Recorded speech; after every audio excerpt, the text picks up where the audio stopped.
Never before have we had greater face a complex, rapidly changing world. Think of it a moment. It is a world in which supersonic speeds are commonplace. It is a world that has seen the coming of the atomic bomb. It has seen the rise of the total state, the dictator, and the mass man. It is a world of new sensations, new excitements, new distractions.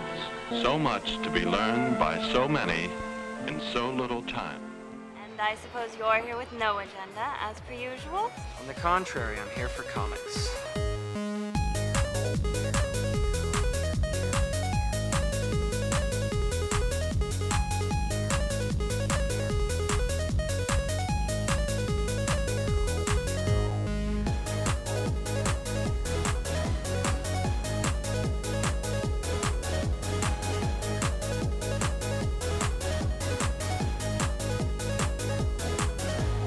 How's your comic book collection, Brody? Oh, it's going good, but I've been...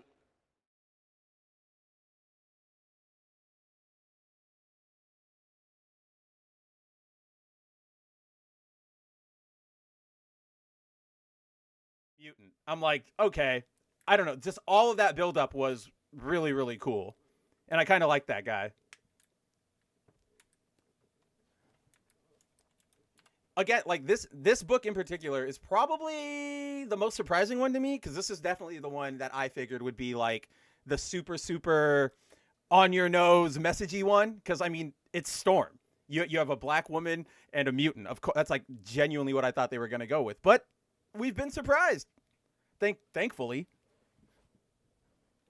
But another surprise is, guys, we are here. We are live. We are only about 4 minutes late, and that was because that was on us. We were messing around.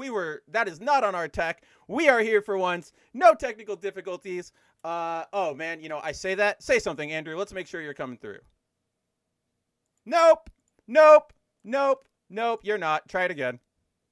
Try again. There we go. Now we try it Audio. again, and now you're okay. I lied. There was one brief technical difficulty, but hey, we solved it. That's pretty good for us that it was just a temporary mute.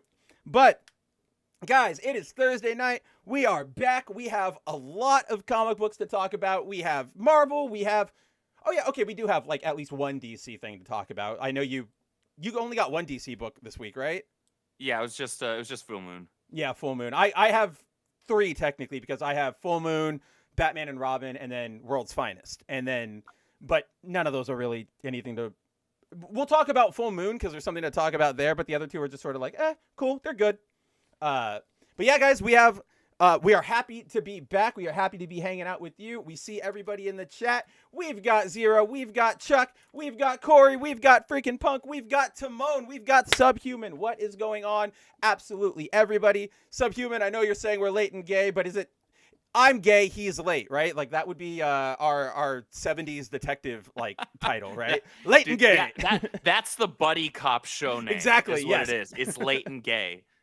And Andrew is the actual, like, he's the cop who was just on the force. I'm the one who's like the rebel PI. So when he gets kicked off the force, I go like pick him up, but he's late. But when he gets there, he goes, "What kind of car is this?" And instead of like the General Lee, where it's the Dixie flag, it's just a big old rainbow flag on the hood of our car. That sounds about right. But yeah, guys, we are happy to be here. We have a lot to talk about. So with that, well, first of all, Andrew, how you doing? How's your week been? I'm doing pretty well. It's been a pretty great week so far. Very busy week. Horseman wrapped up and started fulfillment. So my foil variant for the week is actually this one. It's actually Horseman. Yeah, the Look at Horseman. that Welcome thing. to Forest Park. This is the Will Conrad foil and embossed cover. So if you guys didn't get your hands on this one, that Find sucks. eBay. It's sold out. Yeah, find eBay. Find us at a convention if we have any extras that we kept for in case of like shipping damages and stuff like that. Yeah. But don't worry though. You can buy that at the convention, but to get the certificate of authenticity, that'll be another $10 that you have to send to the like Ripa online store. We don't sell those separately yet. Yeah, for those of you who don't know, there is this trend on eBay where, so like, for example, Andrew buys a lot of the J. Scott Campbell variant covers from his website, and those all come with, since they're exclusive and they're signed and everything, they normally come with certificates of authenticity, and that's just standard. It's cool. It's nice to know. But on eBay, people are like only selling those. Like, you can buy just the certificate of authenticity for something, which feels messed up to me, because like, now, okay, I could buy that and I could just throw it on a forgery or whatever. Like, I don't know. It's really weird, but be careful out there. Be wary out there. I guess that's all I really have to say about that. Yeah, I think that's kind of a sus business, to be honest. Yeah, I do too. I don't trust it. I was telling Nerdigans last night over on the Bounding into Comics show. Do you like? I don't like buying things like cards or comic books or anything like that from like third-party sellers that don't have like protection, like eBay or PayPal protection or TCG player protection, because like I feel 90% of the time you're going to get a forfeit out of that. So I can understand that position as somebody who has purchased a lot of TCGs over the years, and like usually when I'm just collecting, that's when I'll buy booster boxes, I'll buy packs and whatnot. But if I'm actually seriously building a deck, I just buy the damn cards that I need, right? I might I might grab one booster box if that particular set has a high number of cards, that I know I'm going to want or need. And so I'll be like, okay, so there's a high likelihood I'm going to get what I need if I just buy this box. I'll do that. And then I'll clean up the rest, buying them individually via third party. Right. eBay or TCG player, whatever it is. I have never, fortunately, I've never had any mishaps occur to me when it comes to buying singles from anyone on eBay that isn't, like TCG player, any of those, third. Yeah, I haven't had any issues. Lucky. I'm pretty selective though when I buy on eBay or even Amazon. Like on Amazon, if it's from a seller that isn't directly Amazon themselves, like I make sure to look at the reviews and look at the ratings look at like the, like for on eBay, right? They have like the customer satisfaction percentage or whatever. So usually if it's like, you'll see this with a lot of like, how do I say this? Screw it. With a lot of Chinese sellers. Yes. Oh my God. With a lot of Chinese sellers that I didn't know that's what he was going to say, like, guys. I was making a guess. Like for like statues and things like that, right? You have to take a look, and you're like, if it's still like 99 to 100%, then it's legit. They're just doing bulk sales via a Chinese distributor, and you can look and you can see, okay, like people aren't complaining about this being fake, about being cheap, whatever. However, usually once it dips below 98%, that's when all of a sudden you just see this flood of comments in the negative reviews like fake, came broken, blah, blah, blah. And it's like, yeah, no, I'm good. Yeah, right. No, that's like, because when you were saying like, oh yeah, I'll buy singles or whatever, my point at that time, I was going to be like, yeah, I'll do that on TCG player because they'll have protection. But then, yeah, you're lucky. I'm glad for you that you never ran into that. Because like, I think I also probably come from a really, so when I was younger, we were really, really, really poor. But when the GameCube came out, my mom, somehow like her coworkers and her family or whatever, like pooled the money to help get me and my sister a GameCube. So she went and she bought it on eBay because it was like this pack that was like a GameCube, 2 games, 2 controllers. It was like this big thing, complete scam. She got ripped off of like $500, and eBay back then, eBay didn't do anything. eBay was just so eBay didn't have the buyer protection. Not back then. Yeah, this was like 2003 or whatever. So they just went, sorry. So like ever since then, I'm like, I watch you, eBay. But you do the right thing where like you look at the reviews, look at the sellers. Like on Amazon, I kind of don't do anybody that has less than 5 and doesn't do Prime, because I feel like that's what's going to get me in trouble. Yeah, because usually if they do Prime and you have Prime yourself, then you've got buyer protection via that as well. Oh wait, so I didn't know that. Yeah. Oh yeah, I'm pretty sure as long, I might be misremembering, so don't quote me, but I want to say that if you are a Prime member and the seller is like listed as Prime, then there is like some extra level of security and protection that you get on your purchases there. Oh, dang. Well, then I'll start buying more stuff over there. I genuinely didn't know that. Yeah, Punk says, I buy a bunch of different things on eBay. I buy some stuff too. It's just I'm more wary of paper goods because they can be more easily counterfeited. Things like figures, I don't generally, it's really easy to tell if a figure is going to be like a fake or a knockoff. And then these Pyro and Mithra figures I have up here, these are normally about $250 a piece. Yeah. Right, $250 to $280, and that's like buying them from Good Smile Company or buying them off the Crunchyroll store, buying them from a reputable source, right? Like dealer, I think is the term. If you go on eBay and find somebody that's selling it for $90 new in box, that's a fake. That's a fake. It really just goes back to the old saying, like, if it's too good to be true, it usually is. Yeah, exactly. So be careful out there, folks. Nothing in particular prompted this discussion. Just sort of keep your heads on out there. This is just how we tangent. But tangents aside, Andrew, you want to talk about some comic books? Let's talk about some comic books. Some comic books came out. What do you want to start with this week? You know what? Let's kick it off with some ninjas. You know what? You are reading my mind. That is exactly where I figured we should start off. Kick it off with ninjas. All right. Let us kick it off with ninjas and the very first issue of the Teenage Mutant Ninja Turtles Naruto crossover. That cover by my boy is so good. So when this series was announced, obviously I was excited. I was like, oh, that's pretty cool. And they did this. This was the first thing we ever saw was the Jimenez cover. And I was like, oh, that's so awesome. Then they were like, oh, it's not him. He's just doing covers. And I went, ooh, that's worried. Like that right there worries me because I'm like, uh-oh, are you guys trying to bait and switch everybody? And then the artist that we get, Proset, I don't even know how to say his last name. I'm not even going to try. I'm going to butcher it worse than you do. Yeah, right. He was on the Power Rangers comics, but I remember when I was reading those, I was like, you're a little bare bones. You're a little, I don't want to say like cheap or like untalented, but sort of like you're missing details. There's no backgrounds, things like that, right? And so I was like, oh no, is this going to be like really ugly looking on the inside and just cheap and bad writing and just a quick cash in? But you know what? Surprisingly, it didn't turn out like that. It is like the furthest thing. I mean, we're one issue in, but so far, the interiors were super clean. Yeah, the action was super clean, and it was done well enough in such a way that it felt like a good kind of middle ground between American comic book styles and Masashi Kishimoto's art from the manga, which I own all of in storage. Because that was the last like long form anime that I started when it started and I finished it when it finished. And then you were like, I'm done.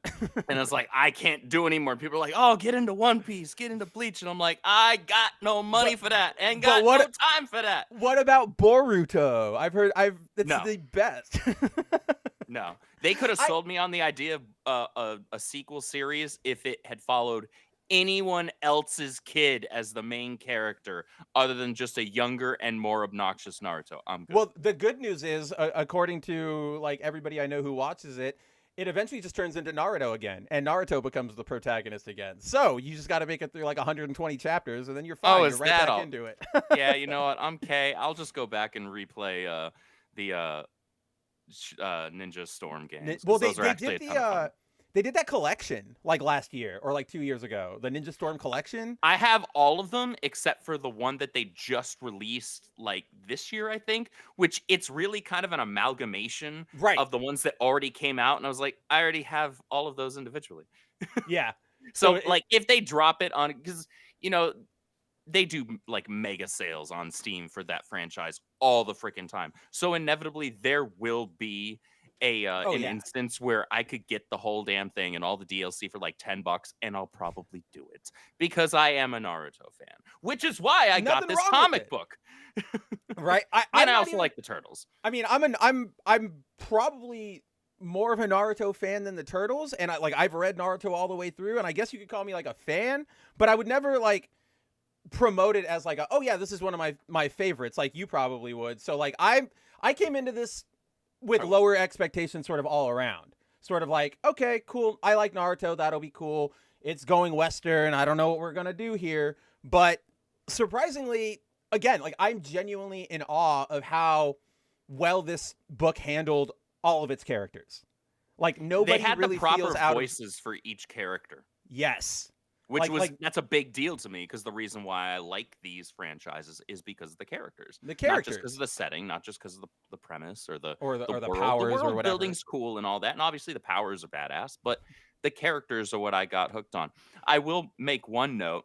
Yes. I found it funny because they're utilizing Team 7. So on the Naruto side, they're utilizing Team 7, and it based on the way that they look and the way that they act, you would think that this is sometime like no later than like Chunin exams, Right. which is pretty early on. However, Sakura is fighting like she's already been training with Tsunade, which I'm glad, because that's when she became a freaking badass. Right. But I was it's not only that. If you notice, it's also Naruto's actively talking to Kurei and Sasuke, Kurama, Kurama, and Sasuke knows about Orochimaru already. There's this panel right here where they're talking about Dr. Stockman wanted to make human animal hybrids, and both of them are like, oh yeah, we don't know anything about that.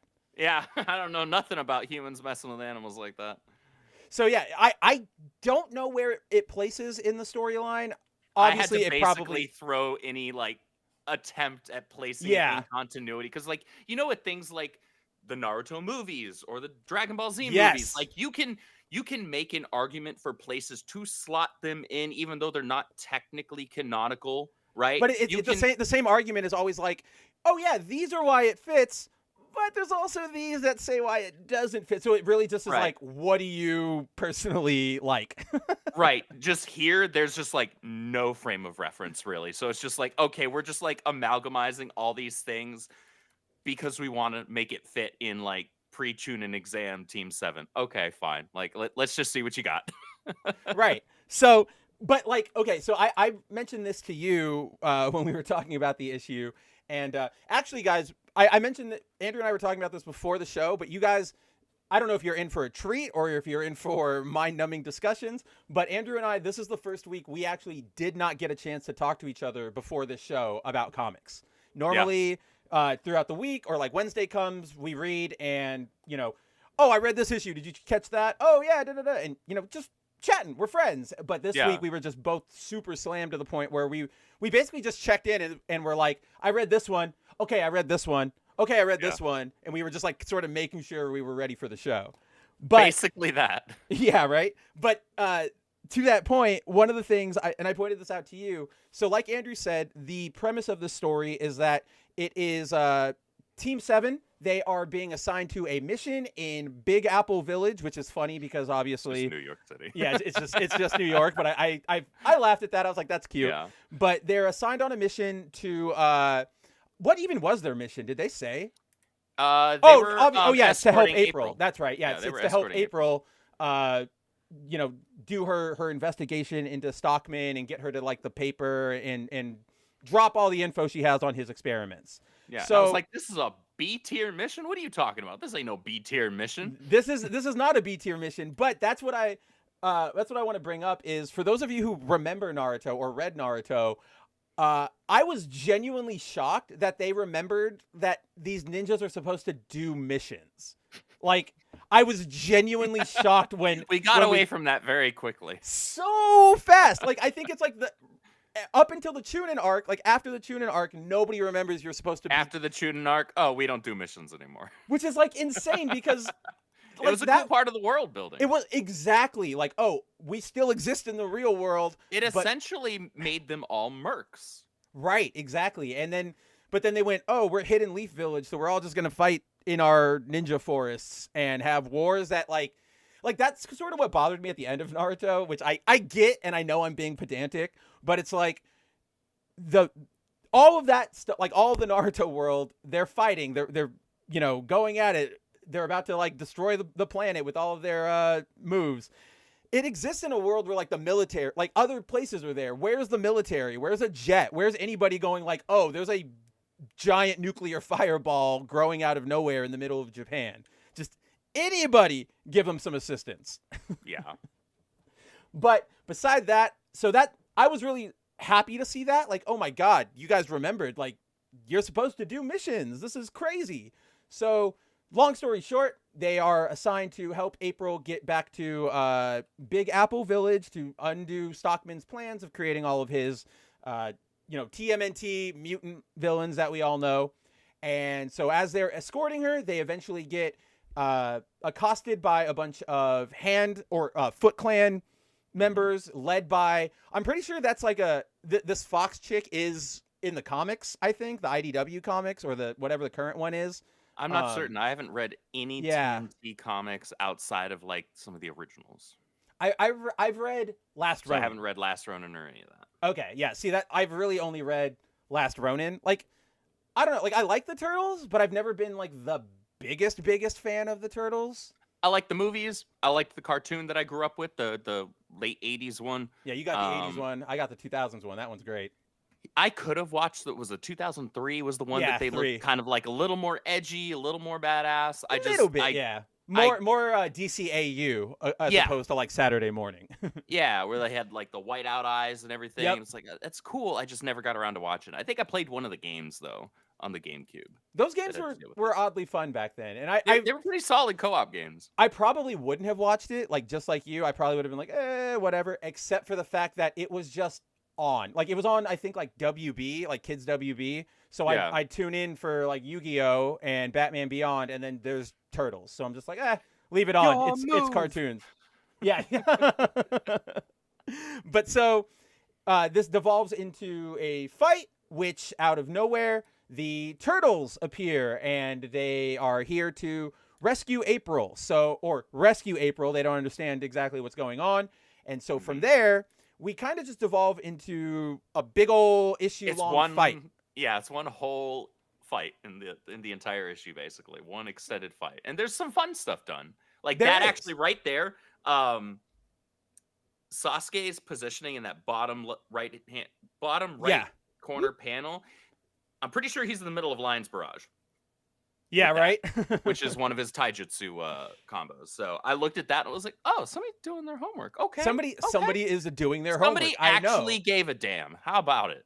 How about it? And that's what I was so surprised about, because honestly, coming into this, I figured it would be like just a very cheap, like, we know ninjas, we know ninjutsu, and like, okay, you're Naruto, you're like American Naruto, right? You're 4Kids Naruto. That's what I was expecting.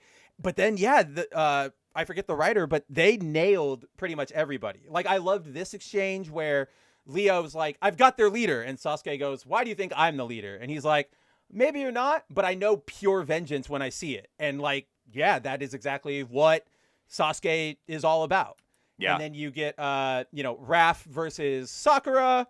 And there was this, I did like this little exchange here from Raph where he's like, oh, I wanted to fight the snobby kid with the bangs, because that is a very Raph line. He wanted to kick Sasuke's ass. Yeah, like that to me feels very Raph. Like, he wants the fight. But to your point about Sakura, I was really happy to see that she's not jobbing. Like, she's actually doing she's stuff not again. Pre-time skip Sakura. She's post-time skip Yes. Post-time skip Sakura. I can speak in pre-time skip Sakura's body, because she's actually using taijutsu. She's fighting in the way that Tsunade, the Hokage, trained her. So she could freaking hit like a Mack truck. Yeah, and I like the matchup between her and Raph, because Raph is usually looked at as kind of more the bruiser, right? Which is funny because sais are actually a defensive weapon, not an offensive weapon. People think just because the pointy ends that they're like super offensive. That's why it has the hooks. Like, that's why it has the hooks. You're supposed to It's just meant for countering and deflecting, and getting blades out of the way. But that aside, I did like this matchup because they're both considered kind of like the strong man, like the bruisers, which made me happy. I didn't think about that with Sakura, because I am still just in the time skip Sakura mentality, but you're totally right. Like I liked this scene a lot too, because this, I don't know, like, I like the idea that, like, oh yeah, Raph, took the hit and he's like, I have a shell, haha. And like, yeah, we know from all of Turtles media that they're near indestructible with their shells, like turtles are. But then clearly that shot Sakura does down there is like, oh, she could take you apart if she really wanted to. You got lucky by dodging that. Yeah. Yeah, I like that. There was a lot of good for an issue that's one long fight. Right. There's actually some good character work. Like and I was very kind of surprised. Like genuinely very impressive surprised. character work. Like even right here, like where like Naruto's like 2 opponents, that's perfect. And Donnie's like, is this guy for real? And then Mikey, maybe he's just like getting beaten up twice as much. Like I laughed at that because I'm like, that's a very I did turtle. too. I was like, That's okay, a very Mikey. Turtles line. Yeah. Yeah. But then so like the art too, guys. Like I know we commented on it at the beginning, but really the art does deserve a lot of like shout out because it's like you said, Andrew, it's this very perfect line walking between Western and anime that doesn't sacrifice anything, right? Yeah. Like I look at this panel right here of Sakura with her, like she's getting ready to punch, and we have that close up of her eyes. A lot of, Western artists doing anime would try too hard to be like, what does anime look like? And give it the like exaggerated chibi eyes. Hello, fellow weebs, right? Yeah, like, that's exactly what it would be. And you would go, ugh. But this right here is like, it's both styles, both work. It doesn't feel, if you went and you made this black and white and you said this is a manga, I would be like, oh yeah, definitely, I can see that. It definitely feels like that. Or if you said it's a Western comic, I could also go, oh yeah, that makes sense. So that's good. Like that's a compliment to the artist. Like it's a really good in between. But then so we get more of the fighting. This was a really cool moment when they are when Donnie and Mikey are fighting the clones, and Donnie tells Mikey like, okay, we got to find the real one. Yeah. Be natural, Mikey. So when Naruto goes to punch him next, Mikey pops his head down like a turtle. Yeah. And it freaks out Naruto, and he goes, I didn't mean to kill you. And then that gives him away. And so I then like that the one Donnie that got him. one-upped, and this is my bias coming through. Yeah. I like the one that the one Team 7 member that got one-upped was Naruto himself. Oh, yeah. It's perfect. Because like that's who it hate should be. Naruto, actually, is I love the franchise. Even back at this point? Dude, I hated him in pre-time skip. I hated him post-time skip. That's great. I do hate him. I liked post-time skip, everybody else but I like him around him. I like him here because I know why you don't like him. Like he's annoying. He's very like he's a little got the shit. Deus Ex Machina constantly in his back pocket. That's a thing too. But like in this early era, like the team probably like up to the Chunin exam, I was okay with it because you also saw how like broken and hurt. Like you could tell like Naruto was putting it all on his heirs, right? Yeah. Like he was trying to be like, I'm the best, even though deep down he's like, that for me got over. Because I liked that as well. Yeah. Or at least I was like, I want more of this. I want it to actually feel more impactful. But unfortunately for me, it got overshadowed by everything else with him. Oh no, 100. That's what happens. That's what I mean. Like after the Chunin exams, that sort of disappears, and it becomes more about. Like Naruto becomes a mini Goku almost in the sense where it's like, I just need to beat Sasuke. That's what I need to do. I'm going to get him back by beating him. And it's like, again, missions. Does anybody remember missions? Like there's things to do here. So I liked his teachers. I liked the supporting cast around him.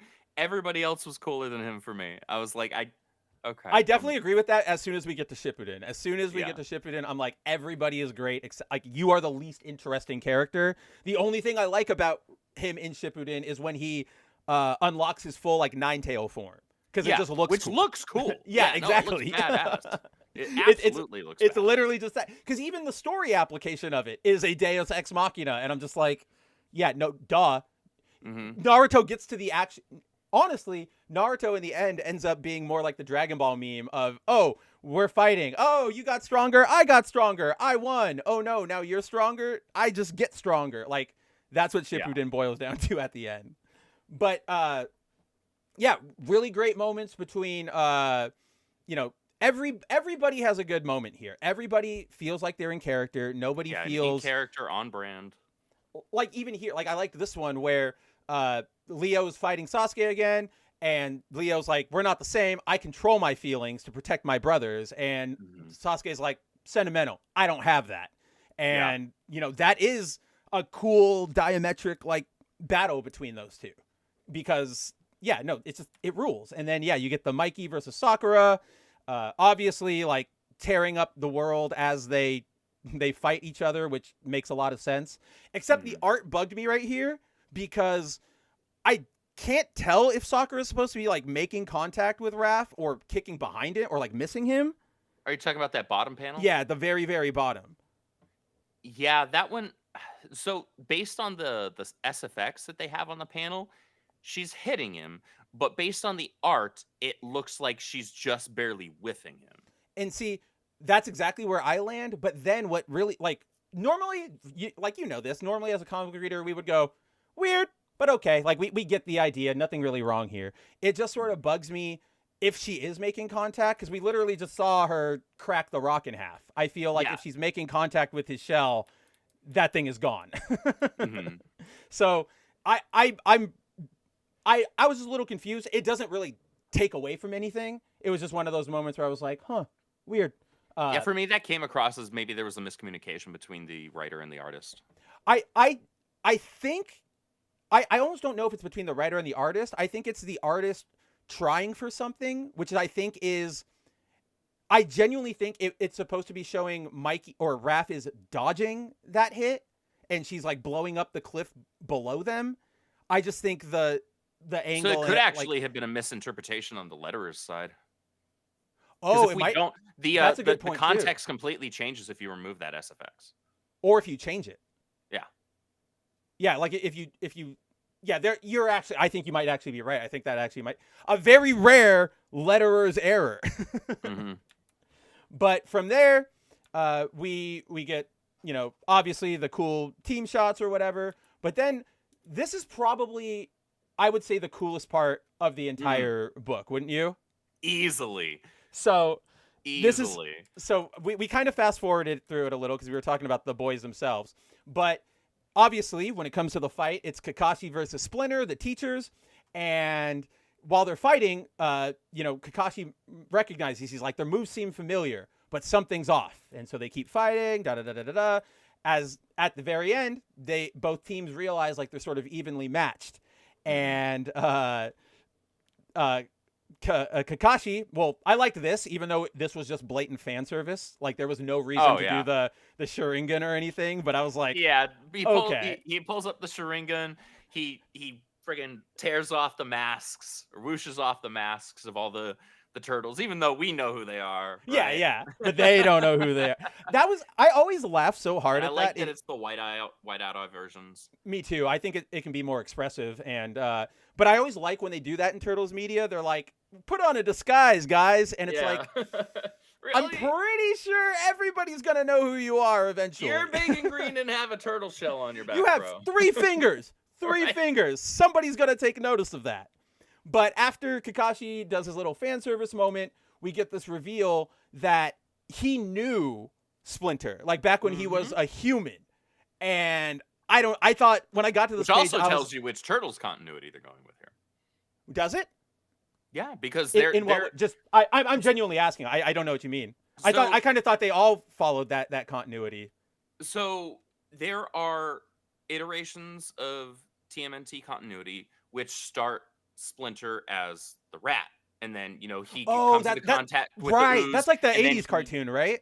Yeah, that's right. Which I found to be a really interesting choice, because I feel like more often than not these days they go with he started as a rat. Yes. So with them going with the originally was a human bit, I was like, oh, surprising choice. That's not what I would have expected. Oh, it's a super surprising choice. Like, I think it's a good choice considering narratively it makes more sense this way. That's for exactly Kakashi what I was gonna to say. have known him. So it might have been narrative convenience. Might have been narrative convenience, but I also think the idea of mystical ninja guy gets turned into a rat down the line makes more sense within the world of Naruto. Like, I can feel like that would be a villain. Right, like an early villain that they instead of like Zabu or Zazu or whatever his name was, like Zabuza? they encounter Zabuza, they encounter Ratman, right? Like, so that feels completely natural. But I like dirty this. rat. I like this link, but yeah, I like this link between the two teams, I guess, the two Yeah. groups. I think that's super interesting, and yeah, like I solid issue, very was just very fun, solid issue. Nothing really to criticize. I'm excited to see sort of what they do next, especially with this art, with the writing. It's just very solid outing. Very glad to see it ended up like this and not some cheap, big eyes, kawaii, hello fellow anime. I'm glad it didn't would end have been like that. so easy to just fall into that trap Yeah. of making it just low effort and just capitalize and cash in on Yes. two super popular and recognizable IPs and, doing a crossover with them. But instead they actually put some effort behind it so far. So I'm curious to see where it goes. Yeah, no, I'm super in for this. I'm excited for number 2, and more Jimenez covers. I'm still sad that we're not going to see him do actually like interiors, because I wish he was on interiors, but I did like the interiors. Oh no, don't get me wrong. These interiors deliver. Like I'm still. The more we talk about the art, the more I'm just going to go back to like they did anime and manga right, as opposed to so many times when they don't. Yeah, like, so many times when they don't. I mean, I love it a lot, but I know it's not great. The Marvel Mangaverse stuff. Remember? That's what they did, where everybody's got the big eyes, and remember Gundam and things like that. And this genuinely, like you said, it feels like somebody did their homework. Somebody cares enough about the IP, and we're rolling with it. The two things, actually, I realized I have 2 criticisms, but they're not real criticisms. They're more like joke. What do you call it? What the fuck what's that word I'm looking for? Where you like nitpicking. That's what I'm looking for. It's a good thing you're not a writer or anything. I know. I'm not. I am not a journalist, guys. But I laughed at this idea that April could have stopped the fight right here, where she's like, "Let me explain," and then she's just like, "Ah, never mind. I want to get me some footage." Yeah, like narratively, I'm like a little dumb, but then like project wise, like tone of this project, I'm like, I get what you like. I get it. It's funny. When that scene first happens right there, you're kind of like, but then why wouldn't you stop it? And when the fight's playing out, you're like, this is all so unnecessary. Like the fight looks cool as hell, but like you're having these people fight each other for no reason. These people over here are your friends. These people over here you paid to help you, and you're not telling them, hey, y'all don't need to be trying to kick each other's asses.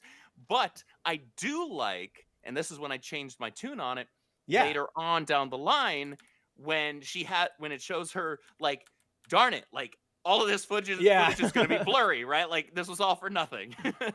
Yeah, she's like, oh, they're moving too fast. And I'm like, that's awesome. Like, yeah, that would be Naruto.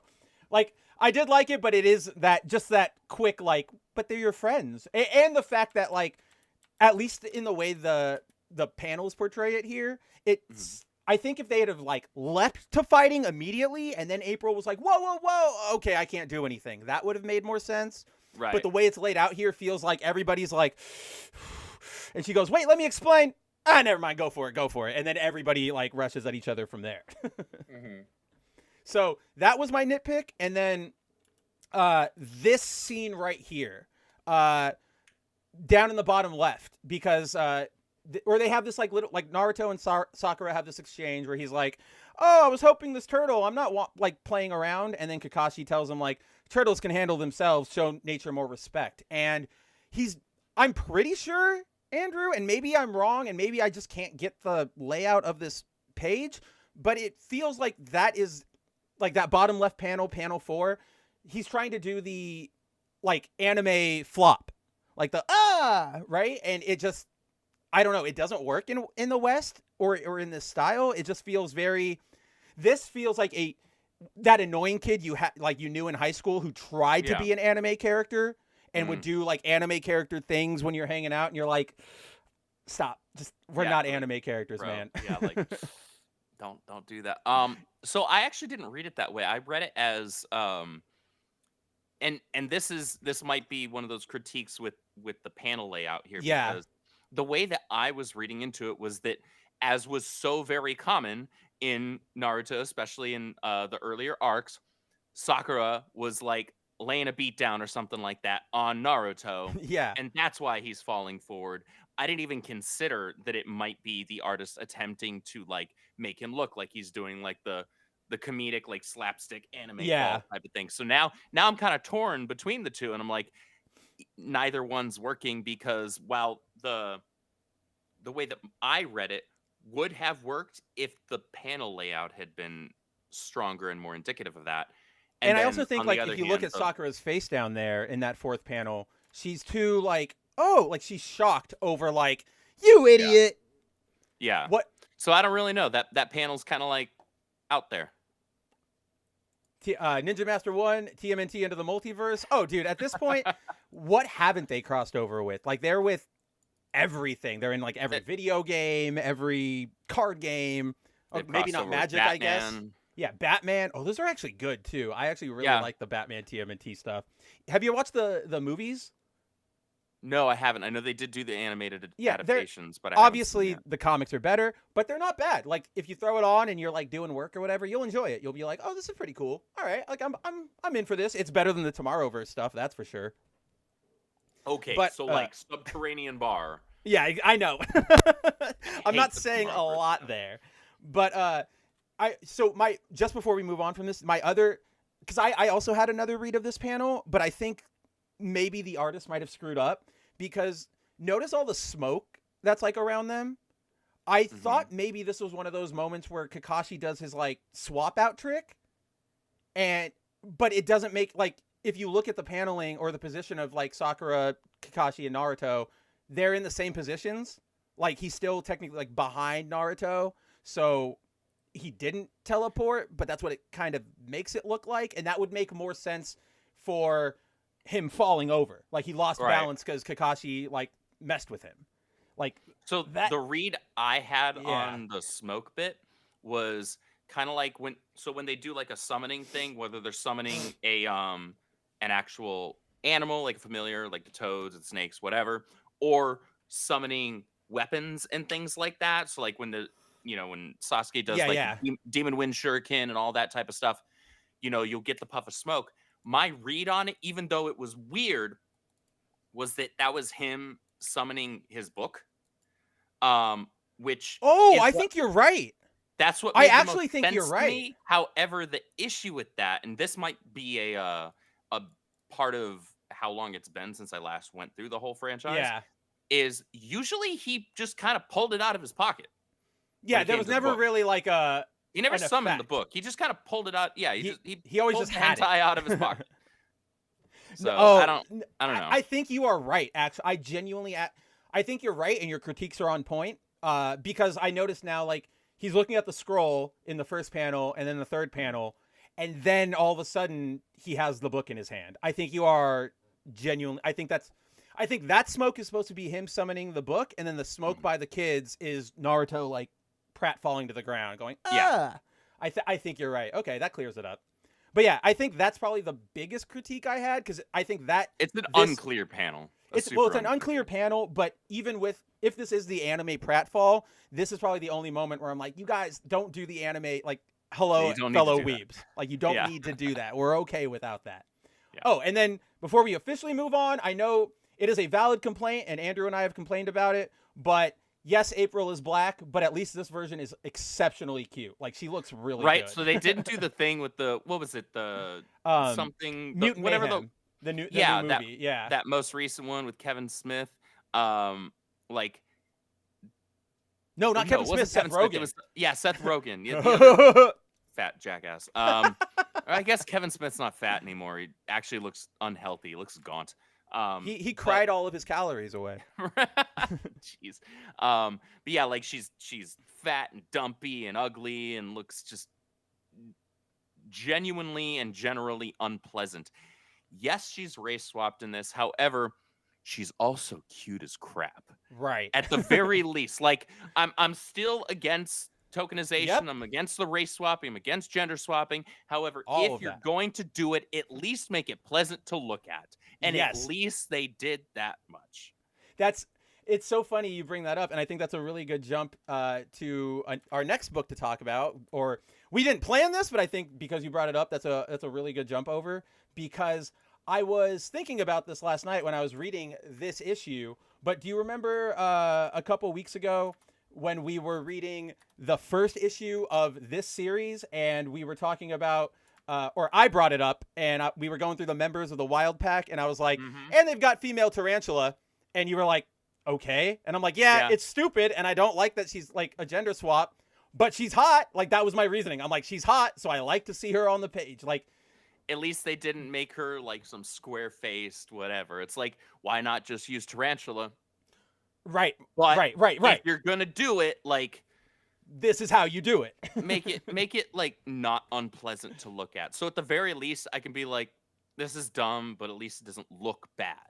Right. At least like there's something I can get out of it. Like I could get a great like female tarantula cover someday. I can intellectually multitask. Not everybody can. Not everybody can. Not everybody can. We know that. I prefer that people don't do this, but if they're going to do it, at least do it in such a way where I can be like, okay, yeah, I still wish you didn't do it, but at least it's not like cluttering up and looking like trash on my page, right? And it's also like for example, Andrew, like let's say that the dumpy April from the movie, like let's say that was like a comic book thing, like a different comic book continuity. Go forward like 10 years in the future, if people were still referencing and trying to do Black April, do you think they would go and reference your fat, dumpy, weird April? Or are they going to reference our hot ninja April? They're going to reference hot ninja April. Like, I would hope. Yes. So my preference would be for them to reference hot redheaded April. Hey, I made the clarification that if they're trying to do the Black April thing, I said that clarification. You did. Of course, I'd rather them stick with our girl as she appeared in Fortnite, which is, again, treats every character like amazingly. Dude, like April looks freaking fantastic in Fortnite of all things. Let's see. I'll pull it up for those of you guys who haven't seen her. She looks April freaking O'Neil, man. It's so good. Again, Fortnite. I have the entire TMNT set. Oh, you got all of them? Yeah, I've got all of them. Like I don't often get all of a skin. I know, that's why I was surprised. I was like, but I got all of them for the Turtles. I was a big Turtles kid. Like I was a huge Turtles kid. And like here's what this is just like a friendship thing. It's like I know you are or were, and you talk about it all the time. I just for some reason like I think it's like the fact that you only stop at the 80s series and then everything else is kind of like I'll watch the movies. To me, I think there's like a disconnect there. That's like, oh, that's fair. He's not a big fan, but like it's not a fair. It's like me being dumb. It's like my brain can't make that connection. Right. So I own the first. Actually, so I own the first 3 live action films on Blu-ray, and then do you have them in a set? Like, was there a special set? I know you. No, I got them individually from Walmart for like $5 a pop. Still good. See, I can't say no to that. At that price, like even if they do come out with a collection, you're like, I spent $15. Right? Yeah, okay, like whatever. If they come out with like a 4K set and it's like steelbook or it's this nice collector's edition for an anniversary release, I'm all about it. Right? I will get it for sure. And then on top of that, I have, I don't know if they've even released a Blu-ray of that. Was it the one that came out in 2007, the CGI one, which is meant to be like in continuity with those original live action ones? It's like meant to be like the 4th one of that. I don't really own that like one. That one. I did too. It was really good. You had Patrick Stewart as Master Splinter, right? It was just a really good surprised. movie. I was so surprised. I was genuinely shocked. The game was kind of dumb fun. It was very bare bones mechanically, but it was a quick fun co-op.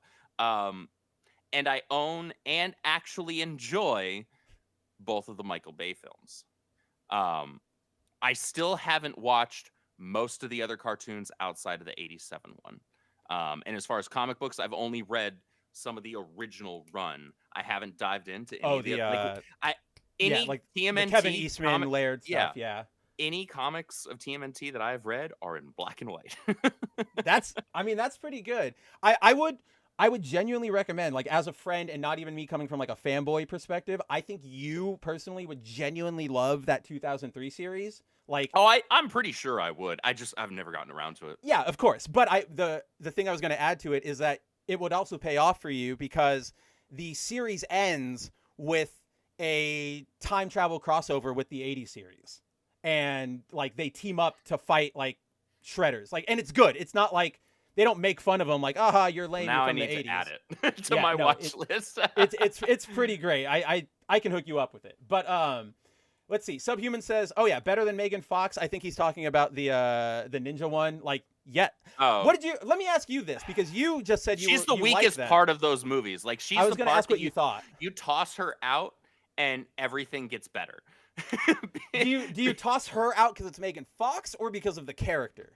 No, because of the way the character is written. They wound up making it a little too centric on her because all of the stuff with the brothers is fantastic.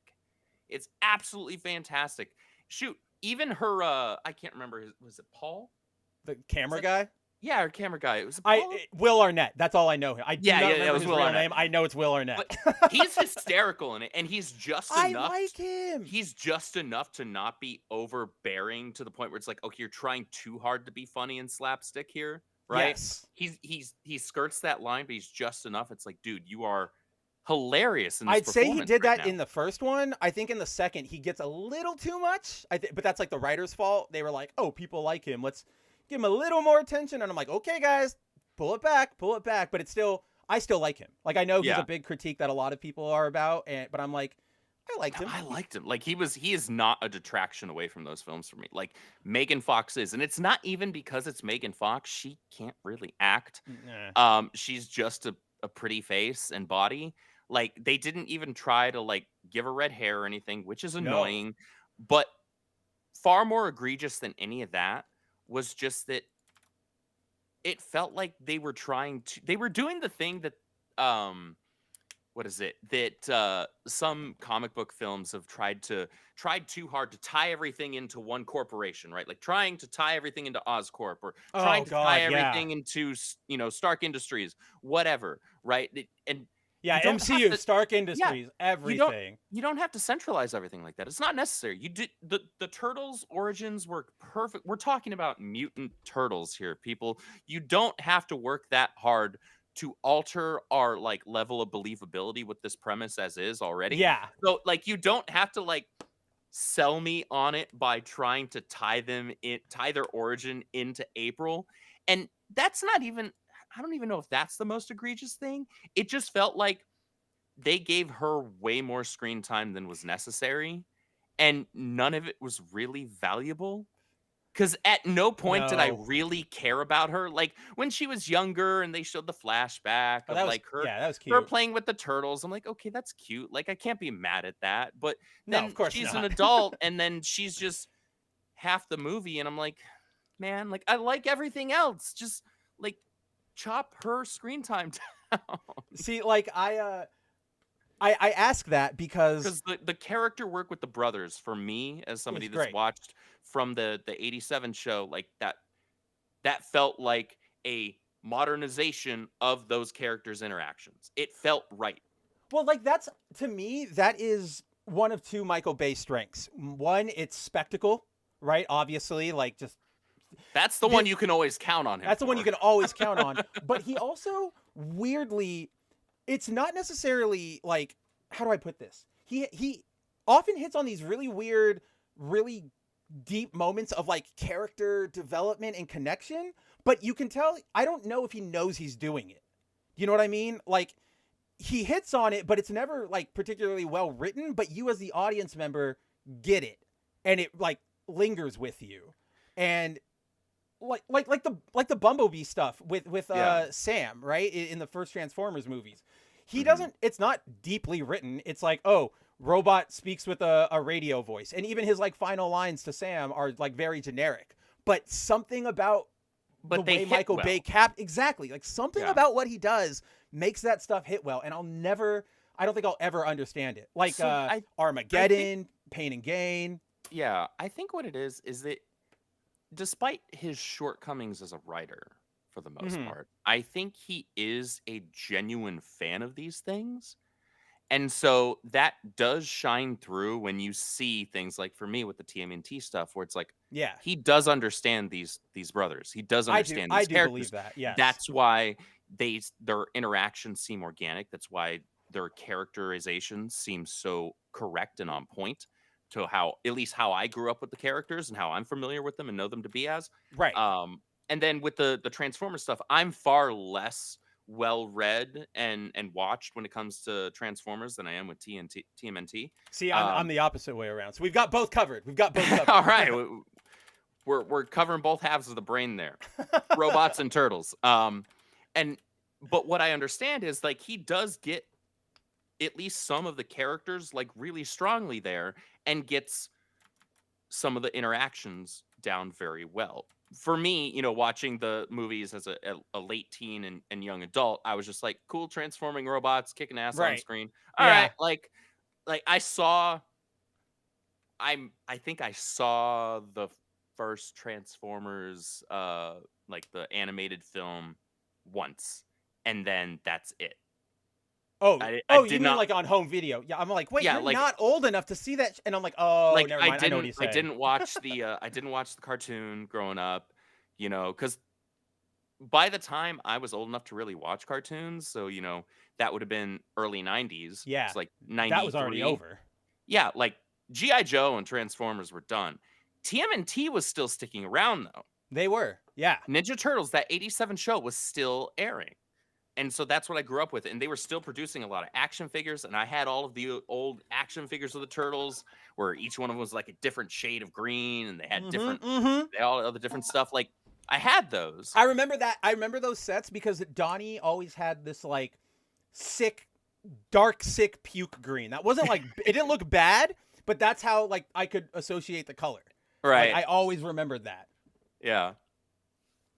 Yeah. You could tell that he's a fan, but here's the thing: being a fan can be helpful, but it's not the only prerequisite. You do still need to know how to tell a good story, right? And like my opinion of those Turtles movies are like sort of what I have about the Transformers ones. They're like dumb fun that if you try a little too hard to think about it in terms of the rest of the franchises, you're gonna have a bad time.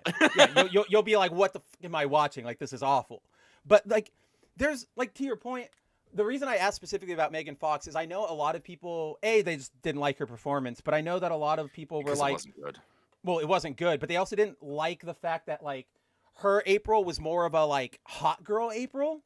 You know what I mean? Right? Like she used her like looks a little bit more. She relied on that. Like, I know people complained about that. I kind of liked it as a different interpretation. Not Megan Fox or the performance, but I think seeing that element could have been cool. That interpretation, yeah, I didn't so much have an issue with. It was just like Megan Fox can't really act. No, so like if you are going, here's the thing. It's a Ninja Turtles film. I do want the focus to be on the Ninja Turtles. However, in that '89 film, April is a huge focus. Like a huge focus. She is like half of the movie. And so you do have to take that into account. However, here's the difference. That actress had a good performance. So if you're going to do that, you need to have a lead actress who can actually carry the film like that. Megan Fox isn't your gal. She is not. I feel like that honestly was probably just like, I know her. Like Michael Bay. Like, I know her.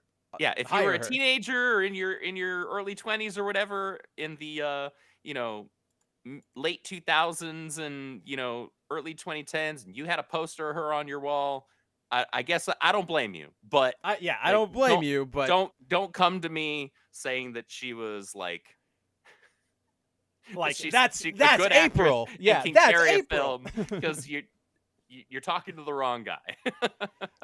I still think my favorite thing from those Bay movies, and it's the thing that sold me on like, okay, I can get behind these as like dumb fun, was it's actually the very end of that first movie. I'm pretty sure it's the first one when they're doing the snow, like the hill, like down the mountain, and they're using their shells. Yeah. I was like, all right, this is what I'm talking about. That like, is peak dumb fun. Right. And there's a shot where I think it's Donnie. He's going down, and then there's like a truck coming, and he like flips up his shell so that he like slams into it and tears through it. And I'm like, cinema, absolute cinema.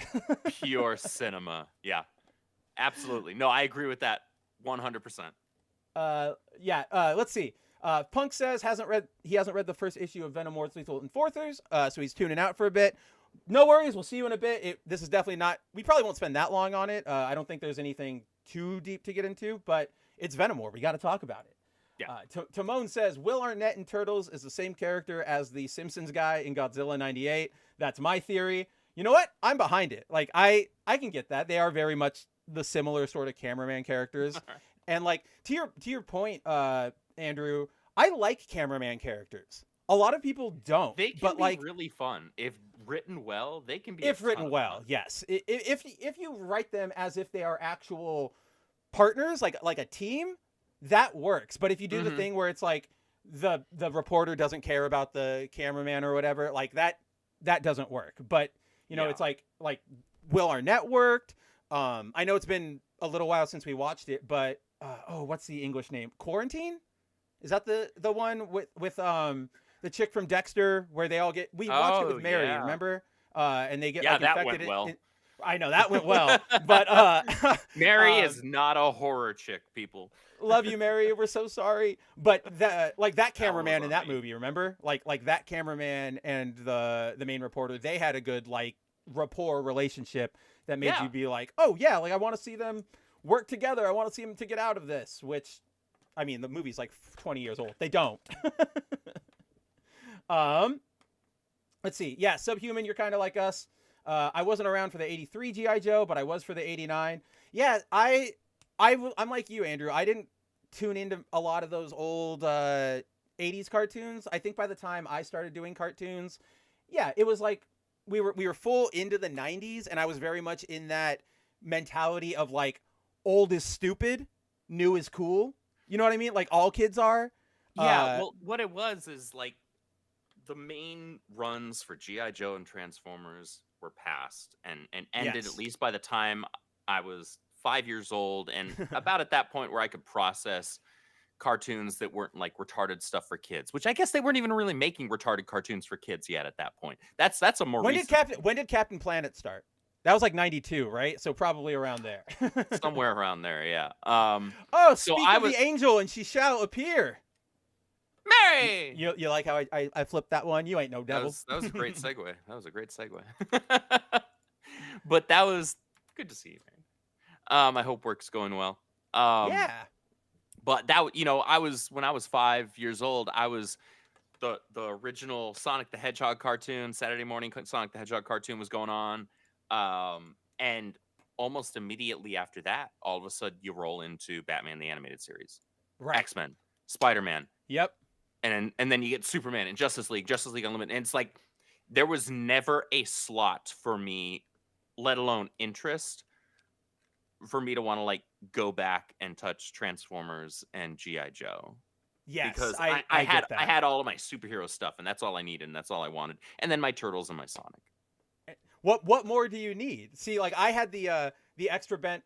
I was an anime kid, so I'm like, Turtles, they have swords.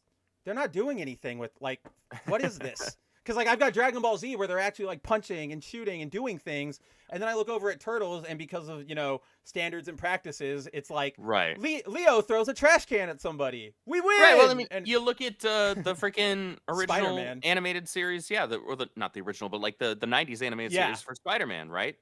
He couldn't punch people. No, he had to use his webbing. He always had to use his webbing, or he had to throw things. Yeah, like that was his main move. But as a kid, at least it was like, again, I think you're right in that comparison, but I think it was just like it looked newer, right? So like in my mind, I go like newer, that's cooler than this old whatever. Like the main thing I have in this conversation is like I remember I used to watch Toonami, right? Like when it was the late night one before Adult Swim. Oh yeah, so did I. Like that. Right. That's where you had your Dragon Ball, your Gundam, your and then once you got to Adult Swim, then that's when they started doing Inuyasha, Trigun, Cowboy Bebop, Outlaw Star. Shout out to one of the most underrated and incredible anime ever. I love Outlaw Star so much. I'm so surprised nothing has ever been done with it again. Like anything. Yeah. That's where you had Tenchi Muyo, Tenchi in Tokyo, Tenchi Universe, Tenchi whatever. There's like 6. Yeah. There really are. Yeah, and I watched like 3 of them. but the problem with me is like I would watch that, and then as soon as like 5 a.m. rolls around and they go back to normal programming, they always started with like Tex Avery Looney Tunes cartoons, which I like now, and like I appreciate them now. But as a kid, it's like I just got done watching Gundam and Outlaw Star, and now we've got the little owl going, I love to sing a in the moon and the tuna in the spring, and I'm like, this sucks.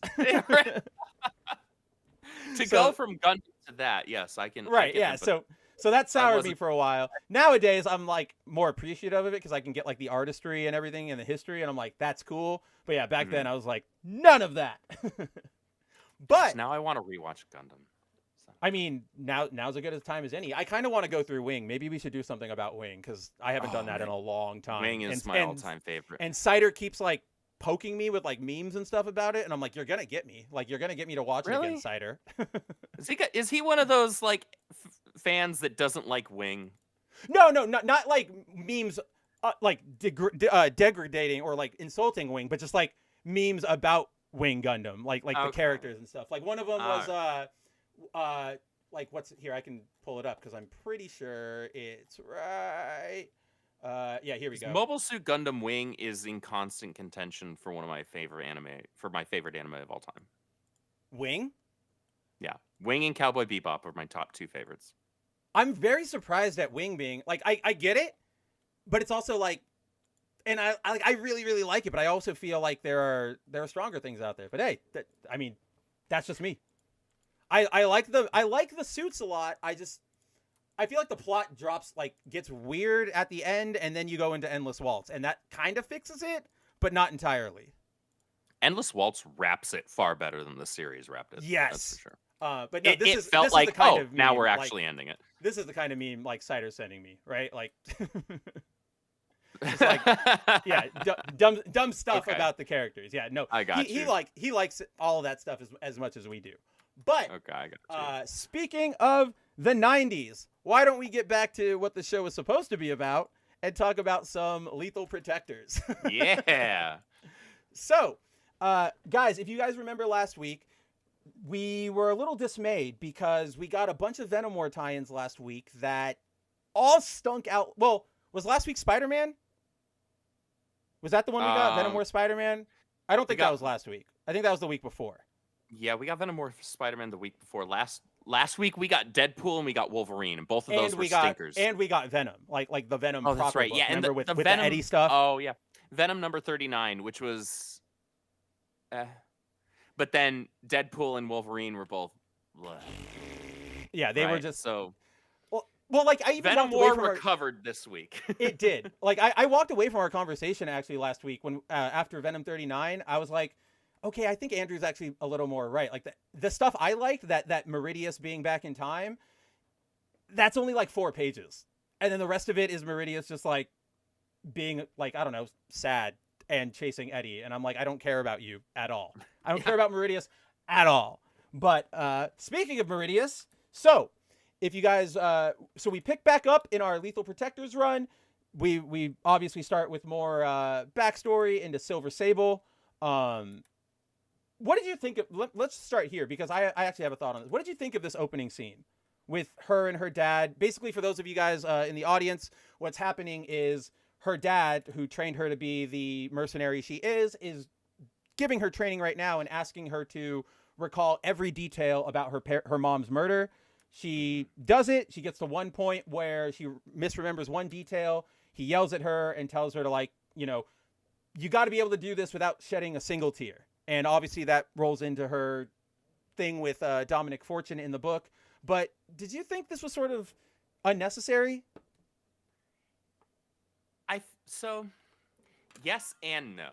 And I'll explain myself. Yeah, so of course.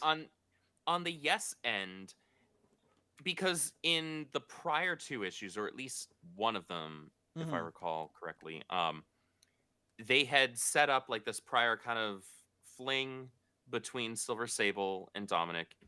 And part of the resolution to this issue is to kind of show that she's still somewhere between like a cold-hearted mercenary and just using people and actually still having feelings. Like, right. And so I feel like this scene was attempting to set that up in terms of its context, but I don't think it landed. I think it went to, because I think you're right. Like, I totally get what you mean, but the big difference, and I think this is where it falls apart, is those other 2 issues, or what is this, issue 3? So those other 2 issues, all of those opening flashbacks were with Dominic. So you got their like relationship, and you could, knowing Silver Sable's character, knowing sort of what they were setting up, you could infer that, yes, she's maybe struggling, but she has a job to do, so on and so forth. I get what they're doing here, specifically with the, like, that last line, like, you need to do it without shedding a single tear. But I think going to, like, her mom and her mercenary training was the wrong move. Like, you could have probably done, like, another Dominic thing, or, like, show her betraying him without shedding a tear or whatever. Yeah, and okay, so I'm going to ask you this. Because the way that I read this scene read like her father admitting to shooting her mother in the back. That's what I thought too. I don't know enough about Silver Sable's backstory. Okay, so because that was me like really scratching the back of my brain. Like, am I misremembering something about Silver Sable right now? Because I haven't read anything involving her in a really long time, and so that's why I asked. I'm like, is that Silver Sable lore that we know, or what? Because that I read that into it, and I was like, oh. Yeah, I had that exact same read as you. In that context, I was like, no wonder she's crying, because she knows at this point, or she's coming to the realization, rather, like when in that moment where he's saying, no, she was shot in the back with a pistol. Yeah. Right? No, and the only person I didn't read that, but yeah. Or no, I did read that. Yeah. The way that the scene is being set there makes it sound like the only person reasonable or possible to have committed that act would be her father. Her father. You're like, her mother was murdered in front of her by her father. That's F. And then he made her like sit there and do her practice with that scene. No, that's what I read too. I don't know if that was intentional or not. I don't know enough about Silver Sable lore. You know what I mean? Yeah. Like, it's too far in the back reaches of my brain for me to like reach back there and be like, yeah, right here, I got this. Well, it's like when Silver Sable's hanging out with Spidey, I can tell you everything that they've done. But I kind of just don't care about her as a solo character. Mm-hmm. Right? Like, and I think that's most of the world, which is why we never got that Silver Sable Black Cat movie that Sony was trying to do. But no, but the one no one was asking for. Nobody was asking for. I mean, to be fair though, nobody was asking for Kraven or Morbius either, and they're gung ho on those.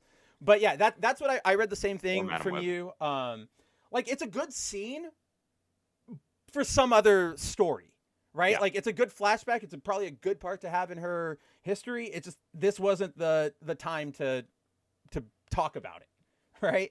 So. Yeah. We pick back up from the last issue where Silver Sable has betrayed Dominic to get a hold of his river gambling boat. The Lethal Enforcers are trying to set up a device that will prevent the symbiotes from getting onto land. We learned that what's his name? I can never remember this guy's name. It's like Strickland or something like Strickland. He ends up. It's revealed that Meridius got into his head. He sort of convinced him that Meridius is going to win, so you should be on the winning team. So he tries to betray the Lethal Enforcers or whatever. What are they called, right? Are they Lethal Enforcers? The Wild Pack? Whatever they want to be. Yeah, the Wild Pack. Because, Wild Pack's the name, then the book's different. Whatever. Book's called Lethal Protectors, but the team is the Wild Pack. Yeah. Is the Wild Pack, yeah. So we... that's basically what boils down. The zombiettes get to the boat. Everybody sort of starts panicking. We have this resolution between Puma and Strickland for having killed or trying to kill Shriek. And long story short, it looks like, I don't know what the hell this was. That panel, I looked over that panel like 16 times and I was confused by it. I'm like, what's happening here? Because she's talking about like, just got it now. I think I just got it. But go ahead. Please explain, because she talks about like I used to just be able to shoot the sonic waves or whatever out of my hands, and then it doesn't explain what she's doing. Yeah. And we don't really see what she's doing. No. And this is like, so I read this panel and I had the same takeaway as you. I'm like, what is happening here? What upgrade did she get? Because then, she doesn't do anything with an upgraded power for the rest of the book. Like, she just yells again, which is what she could do. But looking at it right now, I think, in here, let's go to the widescreen so we can zoom in and we can get the details of this. Wrong widescreen.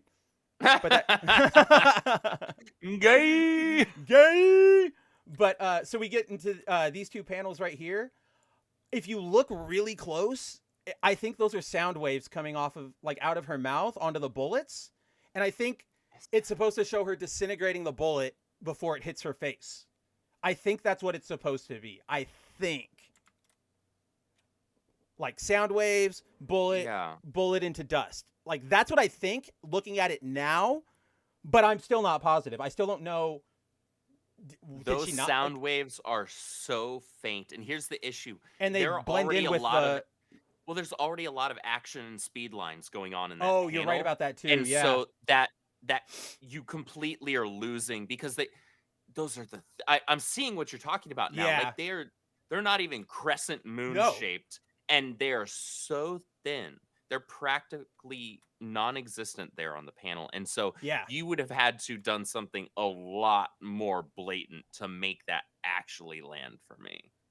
And maybe that's me being a retard, and you need to hand it to me a little more. But like, if it's you being a retard, then it's a double retard hours over here. And because until we blew it up right here, and you started talking about it, and I took like 5 seconds to stare at it while you were talking, I didn't see it. And I went over this page, and I was like, "What the hell?" And that's why I was like, "Oh, that's why I see it right now." But it is very confusing. Especially because it doesn't have. I think anything you're to right do. now, though. But especially because it doesn't have anything to do with the rest of the story. Because like, it doesn't have an effect on the rest of it. Right, that's what I mean. Like it's just there. There's no. And then what happened? There's no consequences of it. There's no ramifications, no effect. There really isn't. That. She's just stronger, I guess. I don't know. It's a weird moment, but then from there, Shriek comes back. All the Wild Pack, solves their battle. Shriek threatens to, kill Dominic if Silver Sable doesn't let her go. Her and Dominic. I always like this. I know it's a really common trope, but I always like the two people who were partners or are partners. They can just say like, "Remember that time back then?" And you go, "Oh yeah." And you like remember what moved to. I mean, we just saw it with Naruto and Mikey, right? Like Mikey, act natural. Oh yeah, boop. Like it's dumb. It's very cliche, but I always sort of get a kick out of it. It's always entertaining to me. But they do that. Eventually, Silver Sable locks Shriek into the machine. They turn it on, and it's mission accomplished. At the very end, they all leave. Dominic is still alive. And the sort of resolution is that Dominic swears vengeance on Silver Sable. And which I didn't really care. I don't. I'll be don't honest. either. I didn't care. I think it's in the context of like the standalone story, like the standalone narrative. I think I don't know if I'd say I'd like it, but like I get it. Like the ex-lover gets betrayed. The ex-lover gets betrayed. He decides like I'm gonna come after you. Like I'm be on the lookout. But I think it just links back to like I don't care. I don't care about these two. I don't care about Silver Sable. I don't care about Dominic Fortune. Yeah. Yeah, in the grand scheme of things and everything that was going on, I don't care. In the isolated, like in a vacuum, this story self-contained, sure, like I understand the context of that. Yeah. I can see how that plays out. Okay, cool. Interesting. Am I going to pick up a miniseries that covers it? No. Absolutely not, man. Like no way. So overall, I'd say I know Andrew and I are like we're dropping our critiques right now, but I had fun with this issue. I thought it was a pretty solid. It was a huge step over anything that came out last week as far as Venom it was a giant step over. There was just like a lot of good.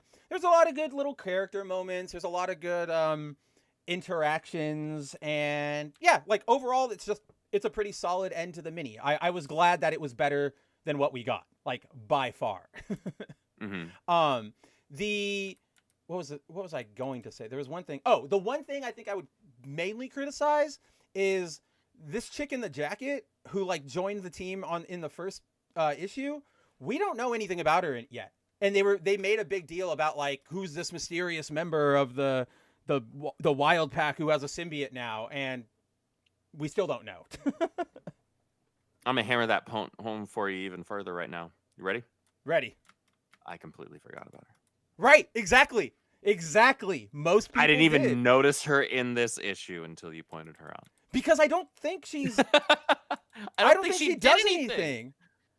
I'm looking through the panels now. Like I'm flipping through them real fast. She's not even in she's not in this group shot here of everybody getting attacked by the zombiettes. She's standing here. She's got Dominic up there in the corner. That's it. Oh, and then she's on the plane, and then she's right here in the back, like she's the last person, like over by Shriek's energy. She's the one being lifted up. So, yeah, that's what I mean. It's like, did you set this all up, or like not all up, but you set out a bunch of breadcrumbs, and then you turned it into a Silver Sable story.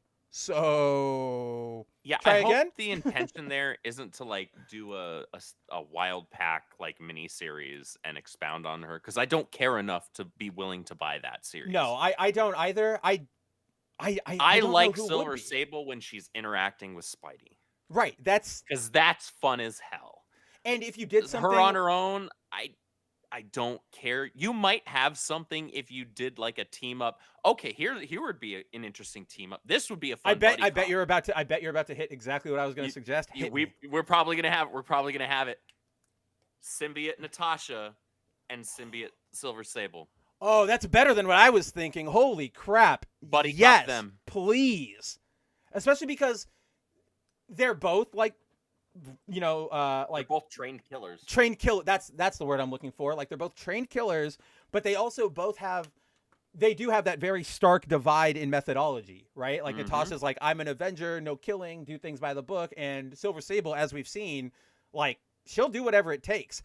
I don't know if this is what they meant here, but I did notice that when they hook Shriek up to the machine, and they say something about like, the place is crawling with symbiotes. It ship's too damaged to stay floating much longer. Silver Sable says it right there.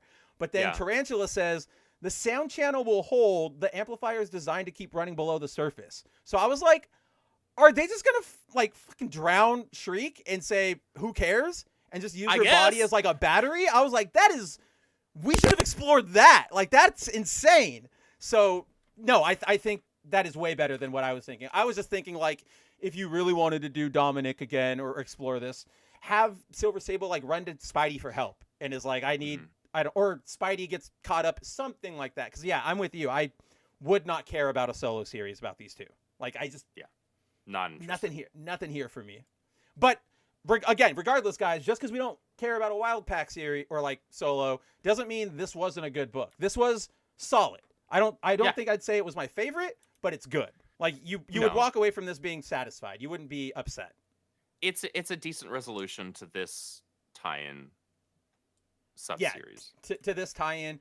But then I'm also noticing, man, like all these Venom War tie-ins are kind of not tying in really to what we're seeing in Venom War. They're all this is my worry, because we were talking about this, what was it, last week or the week before, where like when they eventually release kind of an omnibus collective edition that's just called Venom War, and it's all of them in chronological reading order, like you could actually legitimately skip most, not all, but most of the tie-in issues, and it not change the main event at all. At all. No, at all. Wolverine skip, Deadpool skip, Lethal Protectors you can skip. Spider-Man, you theoretically could skip, but that one does at least get referenced in the main event. Right, you could, because what it is like he's going from working with MJ to then being there with Eddie and Dylan to then going back there to save MJ. So you can read all of those. But everything else you could skip. And it's kind of a bummer because they really could have solved it with just like drop a line of dialogue in somewhere, right? Like, why are the, we just got a news report. The zombiettes are all trapped off the coast. What's going on? I don't know. There's some reports of a sonic emitter. We don't know. We're in the middle of a fight. We can't stop to like investigate this. And then you go, oh, there you go. That's why they're not being overrun or whatever. Right. Yeah. Or you do the, like, just a news report says something like humans are taking refuge in Monster City. And somebody goes like, good, we got the humans out of the way. And you're like, okay, cool. That all made sense. That mattered. But as far as right now, only Spider-Man matters. And only and I only say matters because it gets referenced. Like, Yeah. which is So sort of a bummer. Make things matter. That's why I was picking up all the tie-ins. That's why I told I my know. LCS add all of the Venom War tie-ins to my poll list. If it says Venom War, put it on my poll list. Yeah, but unfortunately, the way that it shook out, more than half of them were maybe they were fun, Yeah. but not necessary at all. Fun with some like good moments. Obviously, you and I loved the like Lansing and what's his name not giving a crap about Nick Lowe in Oh, Spider-Man. yeah. Like that was Like, awesome. That Like- one was genuine. That's why I leave the caveat of like the Venom War Spider-Man tie-in series. Yeah. That one is the one you can keep really, and just have that and the main event, and you're good. That, the main event, and this. My name Yeah. is Jeff. Name's Jeff. My name is Jeff. So, guys, we finally got our Venom War Jeff tie-in that Andrew and I have been hyping up for the past few weeks. Most anticipated book of the year. Honestly. Easily. And thankfully, it delivered, save maybe like one giant eye roll moment, which we will definitely get to. Yep. So, very simple story. Obviously, this is more, Jeff is a more kid-centric character. Drawn by Guru Hiru, who does I love her a lot, but they do the more like anime style stuff, as you can see on the page. Basically, the setup, this is probably the only weak part about this book, which is the book opens with Kate and Gwen apparently going to go somewhere, like America Chavez is coming to pick them up. Mm-hmm. And they're like, we got to go, Jeff, come on. Like, we know nothing. You said pick it a before the costume. show. We know nothing about the framing mechanism here. We don't Right. know where they're going. We don't know what the purpose is. We don't know how this actually ties in. This goes back to what we were just talking about with the tie-ins. We don't know how this really ties in to the. Obviously, this was probably the one that was always going to be the most loosely. That's what I was gonna anyway. say. Like it. Like But I the know. fact that this one doesn't feel really any less tied in than most of the other tie-ins is the problem. No, I didn't even think about that. That's a great point. But so the framing device, all we really know about it is that America Chavez is picking up, I guess, a bunch of, I don't want to say they're the young Avengers, but just younger Avengers to go do something. And Jeff's got to dress up for it. Literally, I don't know. We read the last Jeff series. Like, literally don't know what any of this is. Like, I don't know what's happening. So, but for some reason, I laughed at this. I think it Duck Jeff was goofy. Adorable. I was like, this is great. But Jeff goes back. I love this setup here, where like the whole him getting the symbiote suit. I like this he's too. He's looking just like Spidey would, right? Like he's going through his his wardrobe, looking at the different costumes. What am I gonna wear? What am I gonna pick? Blah blah blah. Well, did you notice what he picked too? He picked Spidey's suit. Like if you see the top panel, that's the one. He's like, oh, I'll be Spidey. Yeah, and then, he did. And so that was clever. That was to Kelly Thompson's credit. That was clever. Right. It was clever. I did like when I saw in that second panel there, when I saw the symbiote art moving, I was like, that's a good detail. And then I went back and I saw that it starts moving on this page too, like right. And I'm like, oh, all right, Kelly. All right, Kelly. Yeah, when his hand's on the Spidey suit. Yeah. Yep. And I'm like, that's awesome. And yeah, like you said, not only does it remind me of like how Peter would do it, but it reminds me of like our favorite scene from this event. Remember like when the suit's in his closet and he's like, I'm scared. And Peter's like, don't freak out. That's what it was. Don't freak out. And he's like, all right, we got to talk about this. That's probably still my favorite moment of the series. Right. Like so far that, and then the pep talk he gives him afterwards. I'm like, this is Spider-Man. I'm glad. Thank you, Al Ewing. But so Jeff gets left behind. He gets infected by a symbiote.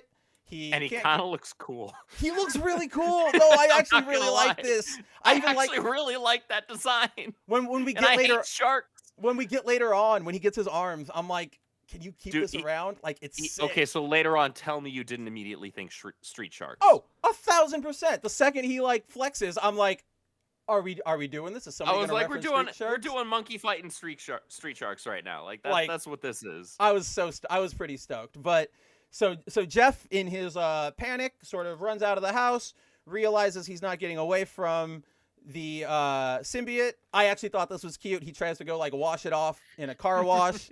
Doesn't do anything but make him like shiny, and he like freaks out. He's like, damn it. I like how he's kind of strutting there though. Me In too. that He's middle like, panel. yeah. And he's like, wait a minute. No, this is wrong. Like, it's still here. But so basically Jeff and the symbiote, they team up. And as you can see here, Jeff wants to go one way. The symbiote wants to go. So the symbiote wants snacks. Jeff wants different snacks. They come to an agreement. They say, let's work together. Let's get all the snacks. Yeah. So then they go out. They terrorize. They raid Coney Island. Yeah, they raid Coney Island. They just sort of eat everything in sight, and like this is sort of what you're talking about to how much it ties in, because they're just sort of hanging out, terrorizing the boardwalk, eating all this food, and then zombies show up, and that's the closest it comes to tying into the greater event. Right. So like, which isn't all that dissimilar to how most of the other tie-ins were. It really isn't. Like, it just feels, all of them came down to Zombiate showing up. Zombiate showing up, beat Zombiate. Everybody in this book go home, right? Like, nothing about like, let's go help Peter or let's go help Eddie. Yeah. It's all like. So, I want to make a quick addendum to what I said earlier. I don't know why my brain farted this way. You're hanging out with me and Mary too much. That's probably it. Main Venom War event. Yes. Venom War Spider-Man and Venom War Venomous. Oh my god. Those are the ones. Oh my god. How did we blank that? We both blanked on Venomous. So those between those three, you're good. That's all you need. That really is all you. Venomous and actually ties in. Tightens it up. That actually tightens it up too, because nothing of consequence that affects the greater event happens in any of the others, unless in Venom War 5, which comes out next Wednesday, we find out that this sound wave crap that Lethal Protectors was doing actually bared out and had some sort of effect. Right. Even then, okay, whatever. Even then, barely. Right. Okay. Like, yeah. Okay. Like if you that's like trimming the fat, right? Actually, you get rid of those, and all of a sudden you have a really tight, solid story and a really solid event overall. And then throw in Jeff for fun at the very end. In Jeff at the end. Yeah, throw him at like the very last page. Like right before Venom War 5, just throw him in there and be like, have some fun. Because this one shot actually was genuinely fun. It was really like genuinely fun. You just it's basically just we got Street Sharks Jeff. Yeah, Street Sharks Jeff here going crazy, beating up a bunch of zombies. Really, it's fun. Like even America Chavez, who is normally written to be the most insufferable character, no matter which medium she's in, she was kind of cute here. I was like, she had the best line in the book too, which comes up next. So, eventually, Jeff's friends come back. We get Gwenpool, we get America, we get Kate Hawkeye, we get this shiny silver dude who I actually don't know. I have no idea who the hell that is. He's probably from whatever line of like Young Comics Marvel is doing or whatever. I don't know. Like that nobody reads. Nobody reads, but here he is. So I also liked this little exchange where they're all fighting and America's like, "What about Venom, Jeff?" And Kate goes, "What works on the swingers should work on him too, right?" And the shiny guy's like, "But he seems okay for now, like even more effective than usual." Yeah. And I'm like, yeah, leave him with the symbiote. Yeah, let him keep the symbiote. But here's the best line. So America Chavez and everybody is fighting. And earlier in the book, America Chavez recommends, like, because she's like, how do you stop symbiotes? What do we do? And somebody says, like, well, they're weak to sonics and fire. And she goes, well, should we burn down Coney Island? Like, is that what we do? And everybody kind of goes like, no, dummy. Like, we can do this. You want to burn down Coney Island? That's also probably not a great way to, like, get rid of the symbiotes while leaving the people underneath alive. Right, the living people, which they confirm all of these ones are the living ones instead of the dead ones. But so everybody goes like, no, are you insane? And so they kind of keep making fun of her throughout the... It's kind of a running joke. Yeah, it's a running joke. It's pretty great. And so at this point, she goes like, America goes, ugh, I'm never going to live this fire thing down.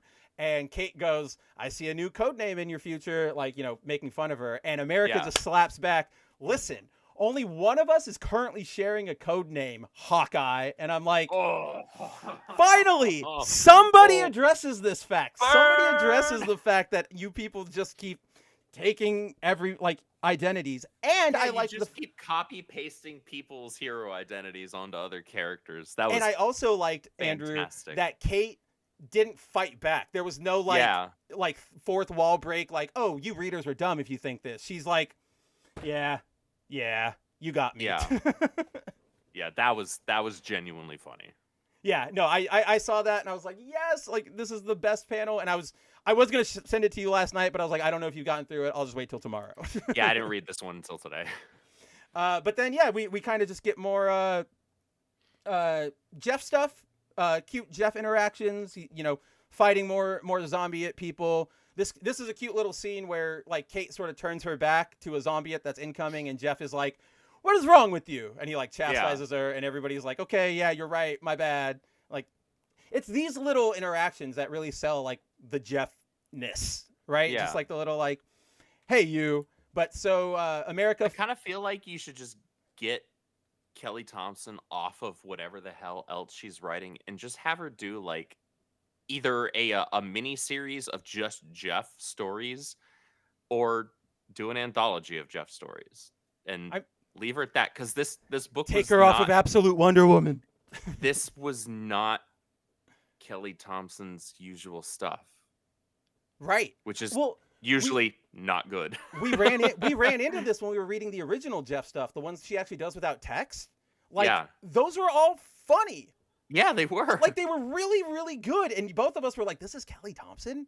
So I think it's one of those situations. I was shocked when you told me she's who wrote it.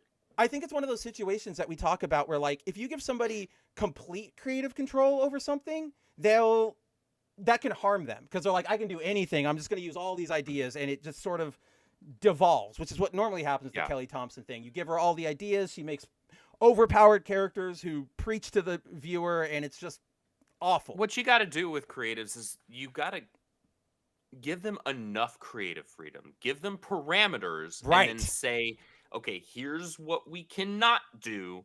Now play around in what that. What can we do? Exactly. And I think them telling Kelly, like, this is a kid's book, keep it very, very simple, or not like simple, but, like not overtly complicated. I think that is a perfect limiter for her, because then it gets her to avoid, oh, well, then how do I make a statement here?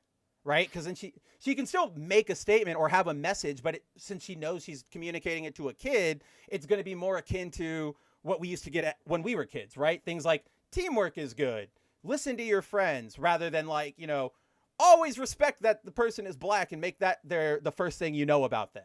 You know what I mean? Like, I think the limits really help her.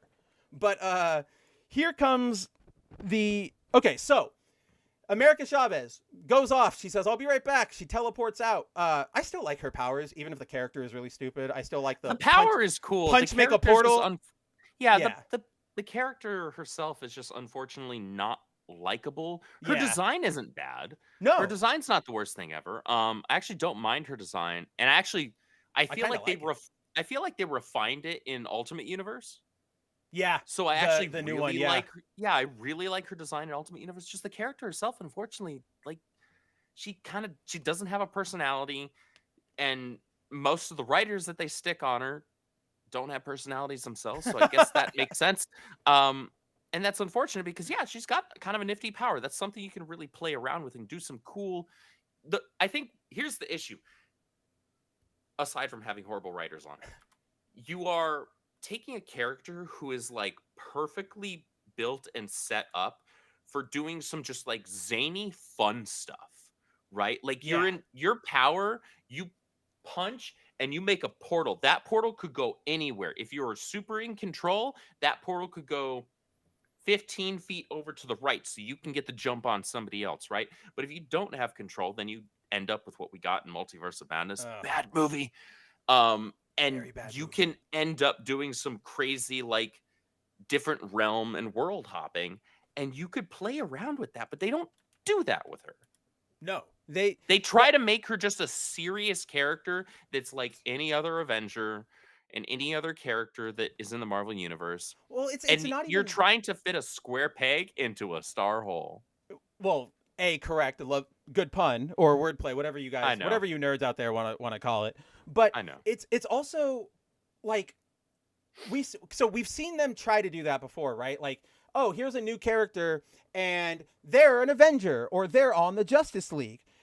Yeah, we all roll our eyes, right? Because we go like when they put Naomi all of a sudden. Well, I didn't mention her because she actually falls into the same category that I'm going to talk about with America, which is like we've seen those characters before, where you go, oh, they're on the Justice League now, just cuz. For example, I love her, but Dr. Light, the female Dr. Light, back after Crisis on Infinite Earths, they were like, throw her up onto the Justice League. And it's like, she just got her powers in that miniseries. Really? So, like, we've seen that before. She's an interesting character, but you're going to just toss her on the Justice League just like that? Right. Develop her a little bit. Like, make us like her instead of forcing us to like her. So, we've seen that before, and it can go either way. Sometimes it works out. Sometimes it doesn't. Nature of comics. But I think the difference with Naomi and America is that they're not just saying, like, here's our new character that you have to like. It's like, here's our new character who is just, like, the most insufferable Twitter online, like, avatar. I think that's what's worse about it, is that they don't even try to make them, like, comic book heroes. They're just, like, activism boards, right? Like, there's a signboard that say, you should feel bad about this right now, go vote blue. Like, that's all because they ever are. Right, like the whole thing with America Chavez. Oh, she's a Hispanic superhero, even though she's from another freaking planet. So no, she's not. She just has a freaking Spanish name. So no, you don't even get to check that box, jackass. There was and a really the other good, thing is that she's a lesbian. Keep going. Okay, or she had lesbian parents, or whatever it is. I don't even remember, and I don't. Who knows? Care. She probably is herself at this point. Like, let's most be honest with characters that are. ourselves. Yeah, most new characters that are created these days end up shaking out that way, and that's the problem. That's Especially as we got into, at. if they're the kids of a previous hero. There's something in the meta gene. There is something, there's something in the meta gene where, like, your child will end up a homosexual. Like, that is biologically how it shakes out, I guess. I don't know. But genuinely a matter of time until Miles comes out as gay. Like, just genuinely a matter of time. And that's what the pitch ends up being for the characters. Yeah. Right? Instead of, like, hey, here's this cool character. Here's what what they're about. Like, nobody who was pitching Storm as, there's this powerful, strong black female character back when she was originally created. Nobody. No one? Probably like, check out this character. She's We cool. just like Storm. I loved Storm. Her current solo series is interesting. Interesting. But aside from that, like, just pitch a character as the character, right? Sell the character as the character, not whatever boxes they may or may not check. Whatever boxes those are, those should not be your selling point. An incidental should not be a selling point as a character. Their skin color should not be a selling point. Whether they're male or female should not be a selling point. What should be a selling point is who they are as a character. What is it that they bring to the table as a character? Why is this universe, this comic book universe, better or more interesting or maybe more dangerous because of their presence? Right. No, I think you hit the nail on the head, and when you do that, you get characters that last a lifetime. When you don't do that, you get characters who get thrown into the dustbin really, really fast. Again, I don't know anything about the silver dude, Shiny Man, as Timon puts it in the chat, but I'm going to guess just from his appearance and his appearance in this book, like his physical appearance and his actual, like, starring in this book, I'm going to guess he's probably one of those activist characters. And to that point, have you heard of him? No, I haven't heard of him. Nobody's heard of him. He clearly exists, but I've heard nobody say anything about him. No fan art. No, not even like an annoying Twitter account where it's like Shiny Man Talks Comics or whatever, right? Like, we see him all the time. Like, not even that. And give him a real character and he might have had some staying potential. So far, I mean, this is the first time I've seen him, but clearly it's not working for you guys. But in a bit of bad news for our friend Timon here. So, gosh, this was my one eye roll moment. This is the one eye roll moment. So, to no I one's even surprise, texted you. I was like, I want to kill myself. Okay, because you sent that in like two things. Like you sent Baby Shark, like ... and then you said I want to kill myself. On my phone, it stacks my notifications. So the only thing I saw was like, Andrew, I want to kill myself. And like I knew you weren't serious, but I was like, all right, what did he read? I was like, what did he read? I was like, which one? I actually thought you were coming off of Exceptional, and then you told me that, and I was like, okay, I get that one as well. Because guys, America, she knows Sonics work against symbiotes. She goes to go get the largest speaker in the world, or at least that's what Gwen calls it. and they play a song to blast all the symbiotes off.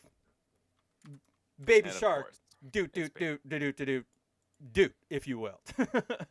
So, it is a very cringe moment. I'm not going to lie.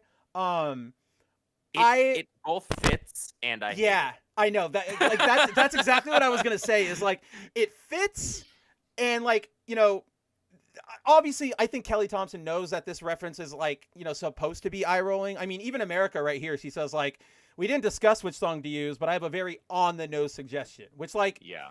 in the heat of battle, you don't. Can. Yes, I get hate it. the song, but I can appreciate the on the nose stuff because that's some Right. of my favorite stuff about comics.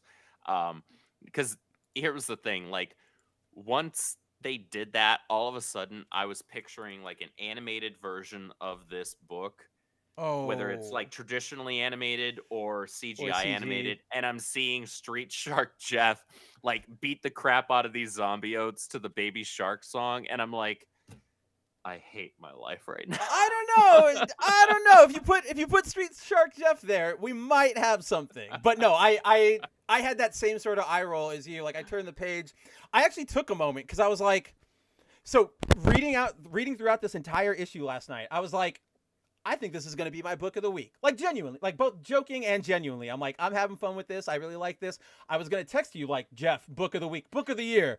Then I literally turned to this page and I sat there and I was like, I don't want to hate this book. I was like, I don't want to. Yeah. I was like, I don't want to hate this book. Am I about to hate this book? Like, Right. son of a, luckily, no, I didn't end up hating the book. The book actually, this is the only sort of eye-rolling moment. It's dumb. We all don't like Baby Shark. At least it makes sense within the context of the story, but it doesn't make it any less. Yeah. Two things can be true at once. You can hate the song. I do. I do too. Like it does actually make sense within the context of the book. Especially like with what I was saying, like America, heat of battle. What are we doing? We got to get a song, Sharks, because Jeff's here. Whatever, put on whatever, and you hit play. Like it makes sense. Again, yeah, makes sense. It works. Still cringe. Yeah. But from there, we got. Whoops, I went to the wrong window. We everything sort of resolves itself, and we get this. This is probably my favorite moment of the entire week, which is this moment was so good. So everything is done. All the symbiotes are off except for Jeff's symbiote, and they're sort of like, "What are we gonna do?" And Jeff's, I don't want to separate, and they're like asking him, like, "Come on, it's better for you." And we get this, so that he sort of symbiote Jeff walks away, has a talk over with the symbiote, realize like they did accomplish both their goals. They're both stuffed. They both had a good day. And the symbiote willingly comes off of Jeff, but then Jeff rolls him up like a yoga mat, and it's just his now. Like he's just got a symbiote, and I kind of really love it. I'm here with it. Honestly, I hope that they keep this Me further too. down the line, and maybe we get another either one shot or maybe a mini. Have him go With hang out Jeff. with well, you could even do a thing if they were truly bold, and maybe this is just me being hopeful. Jeff doesn't know how to control the symbiote. Who could teach him how to control a symbiote? Who would actually be hanging around and not off fighting the King in Black? Natasha with Venomous. Like maybe there's something. Maybe or not Venomous. That's not his name. What the hell is the symbiote's name? Sliver. Like Natasha and Sliver, maybe they come back and they do a Jeff thing. Like again, I know that that's wishful thinking, but it's there. There's something you could do. But yeah, I liked that. That's just the idea of Jeff. Like I can control a symbiote. We're good. I like it, honestly. Like him rolling it up Yes. is the greatest thing I've ever seen. Like I think I might even go make that like my Twitter banner. Like it's incredible. It honestly, yeah, like that bottom panel right there. It's almost the perfect dimensions for it. Almost, yeah. Like I might have to like enlarge it a little bit, but it's great. So yeah, I would say overall, I think Jeff or Venomore, it's Jeff. Very, very fun. Obviously it's more kiddie oriented, but doesn't preclude, being made for kids doesn't preclude it from being entertaining or Absolutely. fun. So definitely, I enjoyed my time here. I had genuine laughs. I had genuine smiles, genuine cute art that I can appreciate. So all around solid issue. Like Andrew and I were saying, probably one of the few tie-ins you could add to your list if you are going to read Venom War. I do want to bring up to the audience, though, Andrew, the one thing we were talking about before the show. Because on this page, guys, we, as the Venom War stuff, or not the Venom War stuff, but the symbiote stuff is resolving, Kate gets she says, got a text from Cap. Says she says if we got our pod, we're officially wrapped. And that is weird because clearly she's talking about Captain Marvel, but there's only one Cap. Like, I'm sorry. Like, there's no sharing here. I don't even care if you're actually genuinely one of the 13 and a half people that shares 5 brain cells that is a genuine fan of modern Carol Danvers Captain Marvel. Right. Like, I'm sorry. She's not Cap. There is only one character you get to nickname Cap, and his name is Steve Rogers. And his name is Steve Rogers. I don't care who else has the quote-unquote mantle. If it's not Steve Rogers, it's not Cap. No, only Steve Rogers, and I will make one exception. He's allowed to call Elijah Bradley Cap because Elijah was before him. Fair. I'll give that caveat. True. I don't that think is he's done true, it. and that's I don't think fair. he's done it, but I would give that. Well, Anybody because I else? think the nickname is associated with him. 100%. Yeah. That's why. Yeah. Oh, 1,000%. But if Steve Rogers wanted to do that, like, hey, that's my actual predecessor, right? Not somebody who is taking my name. And it's him doing it, right? Okay. Like it has to be Steve. It can't be Sam. Like that would just be outright insulting because you're like, dude, no, that's Steve. That is Steve Rogers. Yeah. But yeah, that's probably the biggest nitpick I had out of that. Yeah, but I think that's all I really have to say about Jeff. Any final thoughts on Jeff? It was honestly, it was more than I could have hoped for. I was right? genuinely enjoying that book. I was like, I am so thankful that this was so far back in my stack because the way that I do my stack is I'll do, oh wow, I almost did a reverse this week. You do it so by publisher? usually what I do is I'll go DC, Marvel, and when I do Marvel, I'll go Ultimate Universe, and then I'll go anything that's Venom War stuff, right? And then I'll start going through the mutant books, starting with if one of the main 3 X books came out, right? And then I'll finish out with whatever the solos are, and then I'll do Image. Because Image is really the only other publisher that I have normally on my pull list. So like if Witchblade or Lady Mechanica came out. However, this week I had IDW books. So I had the Knuckles one-shot and I had the Naruto, the TMNT cross Naruto book, right? And so I read those first. I wound up reading those first last night before I jumped into anything else. And I think it was because of the mindset that I was in. I was like, I kind of just want to relax right now. I'm going to ease myself into my stack. So I'm going to start with Knuckles and then go to like the fun stuff. Yeah, Turtles and Naruto. And then after that, I'm reading Batman Full Moon, which is quite different in tone. Very, very different in tone. Oh, man. So on that bent, you've mentioned like 3 different books there. Where do you want to jump next? Do you want to jump Ultimate? Do you want to talk Full Moon? Do you want to talk Mutants? We've got lots of different areas we could go to.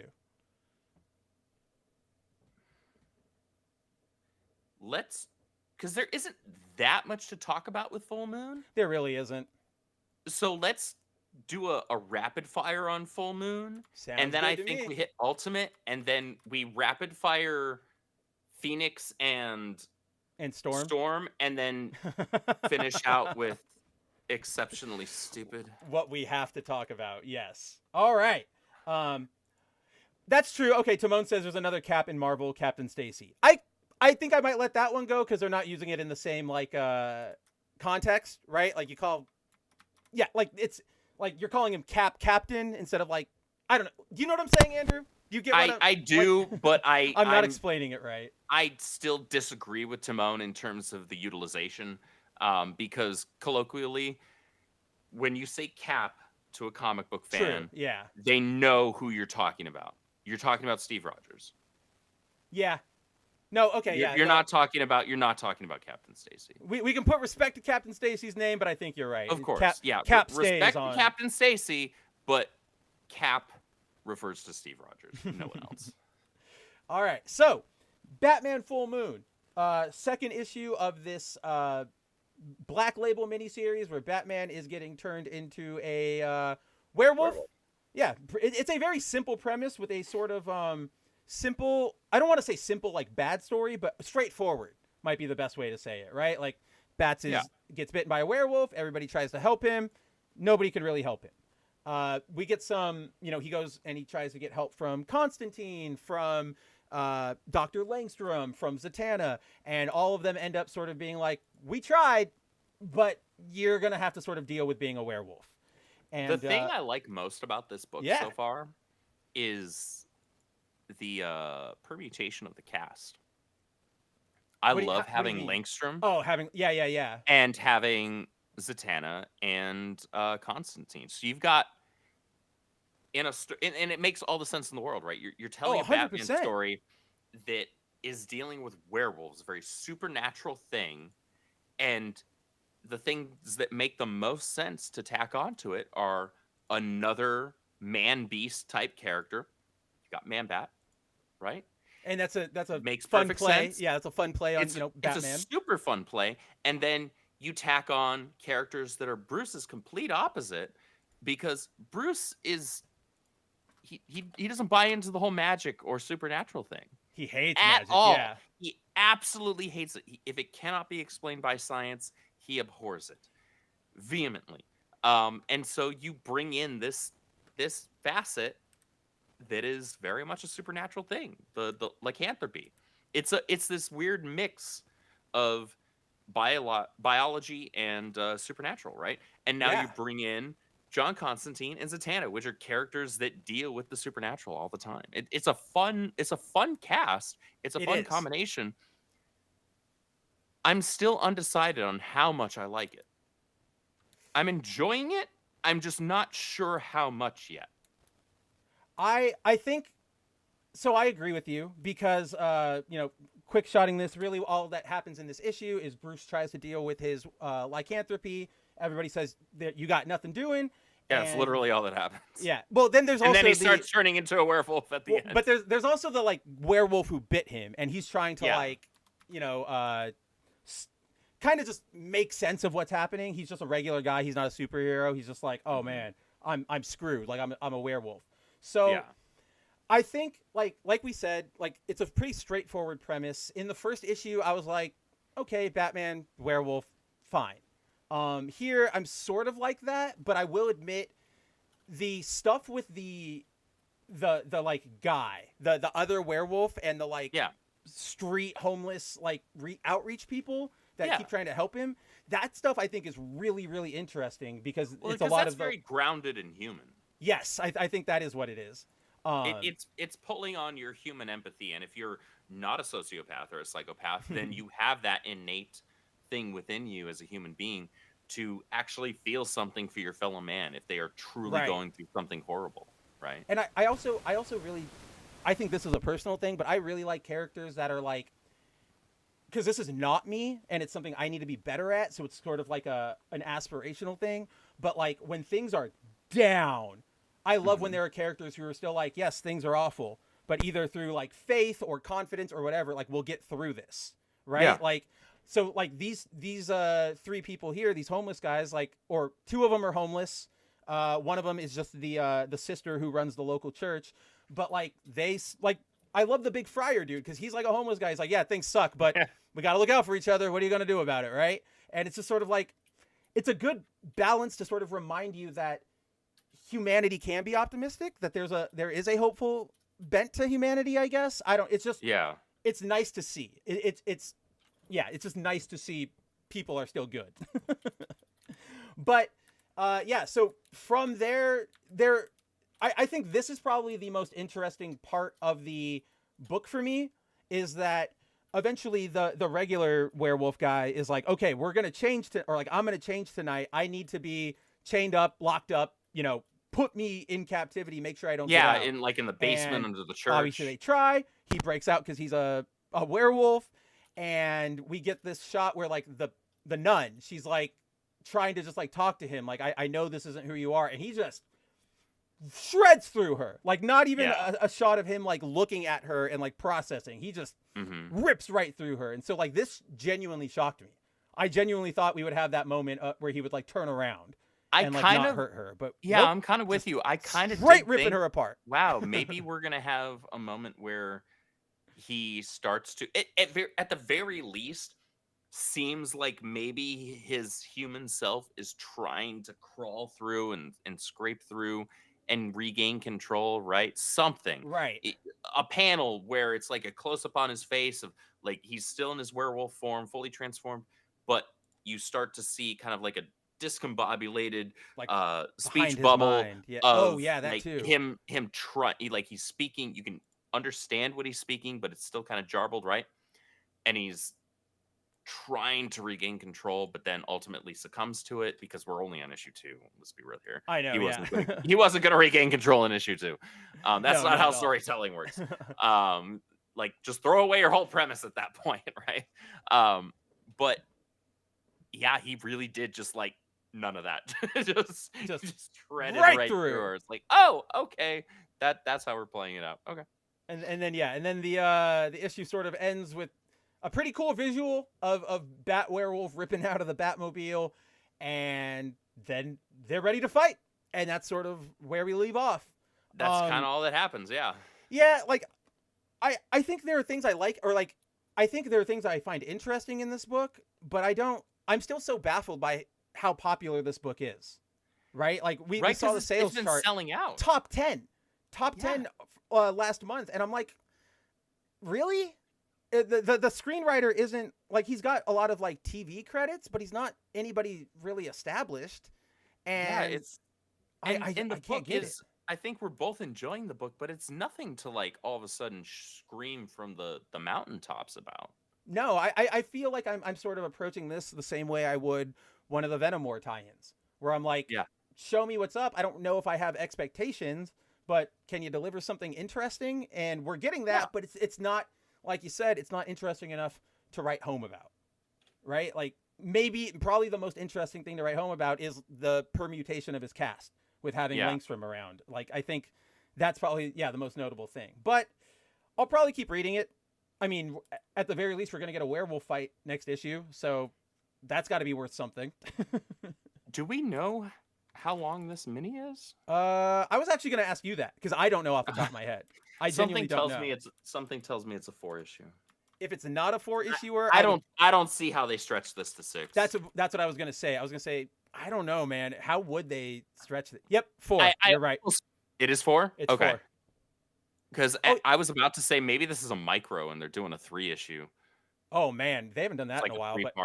But yeah, no, this one's a full 4-issuer. And for those of you who were wondering who I was talking about, the writer of this is his name's Rodney Barnes. He wrote for things like The Boondocks, Runaways, the Marvel series, Everybody Hates Chris. So he's more of a TV writer, not even necessarily in the world of horror. So like I genuinely don't know what's happening here. I don't get the popularity of this book. He's telling a decent horror story though, right? Surprisingly. No, nothing really against him. It's just sort of like it's the matter of like, wow, there's a lot more of a draw for this than I expected. Than I would have ever really expected. I guess good for you, DC, but it's something that I'm going to be continually confused about. Yeah. And then I don't know about you, man. I don't think I dig this artwork. I think I hate it. We talked about this after the first issue because I think we both really enjoyed the first issue even more. Yeah. Oh yeah. But the art, man, it's so hard to get past. It's not at the like Long Halloween Tim Sale art for me because I genuinely do not like. No, it's not a disrespect to him thing. Same with Frank Miller in the Dark Knight Returns. Yeah. I have nothing against people who love those. Art is a subjective thing, right? People love one type of art and don't like another type. I don't like this. I don't like Tim Sale's work. I don't like Frank Miller's work. And plenty of other people's whom a lot of people are major fans of, right? And there's nothing wrong with that. That's simply a Right. subjective thing. That's not making a critique on them as a person or whatever. It's just it's not my bag. It's not my jam. This art really doesn't jive me. I think tonally it fits with the story that's being told, but I wish that they still went with somebody else. I feel like you could have gone with like Doc. Yeah, you could have done that, or Maybe who they is didn't that- want to pay Doc. that I always that I always bring up. Andrea Sorrentino, the one who did the Green Arrow run with Jeff Lemire. Like, she has a or he. I think it's a. Actually, I don't know, but he has. I'm gonna like. Oh, it's a boy. It's a guy. He is well above the age of like 18, but he does art sort of. Here I have the window open. We can just jump over there. Is this the right one? Yeah. So this is his Twitter account, but yeah. See, like he has a very similar-ish style. I gotta find a better shot that's not just like a hand. You post too much, damn, or you don't post the right things because you're not helping me here. We'll just go back to Google then because Google helped. But see, like there's an Old Man Logan shot here. He very much does that half photo recreation. I don't know what you would call this. It's not photorealism. It's not tracing. It's some weird mishmash of it. But Sorrentino does it as well. And I feel like this works out. This still looks like composed art compared to Batman Full Moon, which sort of just feels like very abstract. Like I'm sort of blotting a lot. Yeah. Yeah, like this awesome like Green Arrow shot. So we get where he's coming from. I just don't think it is. I don't think it's landed. Yeah. It's just. And for you, I think I've come to learn this about you when it comes to comic books. You in particular, you like it when it's more, I don't want to say house style, but more like comic book style, right? Yeah. Like you like that more, and there's nothing wrong with that. That's what you like. So like I can definitely I love my see Michael Turner. I do love my Jim Lee when he can do something that's not just a hero pose. I like my Jorge Jimenez. I love my Dan Mora. Ivan Rise, Jason Fabuk, there are a ton of artists that I absolutely adore. But I'll admit it, I'm a bit of an art snob when it comes to like the styles that I like. Yeah, no, right? There's nothing. If I open up a book and I'm not even moderately jiving with the art to the point where it's like, all right, this is tolerable as long as the story's good, I'm not buying it. Not doing it. I can't do it. This is a visual medium. I need to enjoy the art. I think the only ways I will go through bad art is if it happens in the middle of a run, like it's in the middle of a story and they had to do like a temporary artist, like we've seen that before. It sucks, but I will force myself to get through that because I need to finish the story. Or fuck, I forgot what my other one was. But yes, you got to have good art, or like. That's what it was. If there's a writer I really like, I'll give it a shot at the very least. Like if it's like a Mark Waid, or we'll see what happens with Mark Waid now that he's broken his brain again. Right. But if it's something like he's lost his brain again. If it's something like a Jeff Johns or like a Grant Morrison and it has awful art, I'll try it because I'm like the writing will probably be good. I won't like it. I know that for a fact. Like I will definitely be throwing a tantrum. Yeah.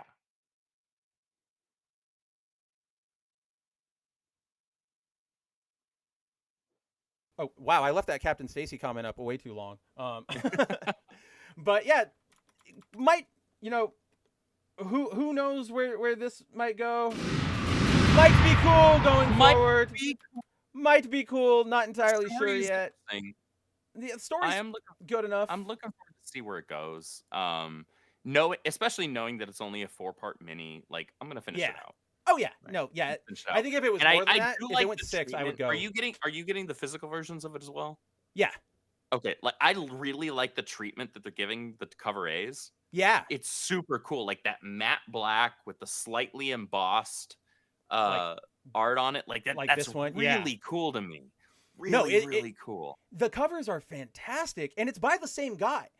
It's by the book artist. So I'm like sort of at a loss why everything looks so bad inside. Because like I get it, you're not like this probably took way longer than your interiors, but it's just I don't know. There's a big disconnect there. It's very odd, and just generally not really working all that well. Yeah. All right. Well, that's yeah. Subhuman says I read John's Rook Exodus. It's pretty good. You read Rook, right? That's one of the ones you read? Yeah, I've got the first full arc, issues 1 through 6. Yeah, no, I've heard all of that stuff is good. I've only read Redcoat, like the first 2 issues of Redcoat, and I haven't read Redcoat. I've been told that Redcoat is really good. I really liked what I read, and I just find the concept is very interesting, right? Mm-hmm. Like an immortal Redcoat who kind of just looks out for himself, through time. There's a lot to play with there. We've all seen characters like Han Solo or whatever, and yeah, no, it really works. I really like it. I need to get into the other stuff, the Geiger, the Rook, the that new one that happened, like the Rocketeers or whatever that new. Yeah. Something. It's gonna be good. It's by Tomasi, who did the Super Sons, so like I'm excited for that book, but I just can't remember the name off the top of my head. All right, so that is Full Moon. Let's do our second quick shot, and let's talk about Phoenix. We are back. We have Phoenix. It's an interesting issue because it sort of starts off very much cold open, but like freezing cold open. I was genuinely confused at like this opening. I actually had to go back and crack open the end of the last one. It's kind of funny because remember how was it last week or the week before I was talking about how DC and Marvel have this habit right now of cold opening the entire premise for their books. Yeah. It kind of felt like they were cold opening the premise for the entire book in the middle of this arc. Okay, you felt that too. I did too. I was like, wait, did I miss an issue? Why are we here? What are we doing here? I literally had to go back and I like went through all my other 4 because I'm like, what are we missing? Like, what is happening here? So basically, if you guys remember, the last issue saw Gore challenge Phoenix to a fight. They get into a brawl. Gore ends up stabbing Jean. And I think this is where I got confused because the last panel here, I can even pull it up because is it right here? No, it's in my folder. X-Men. Phoenix 4.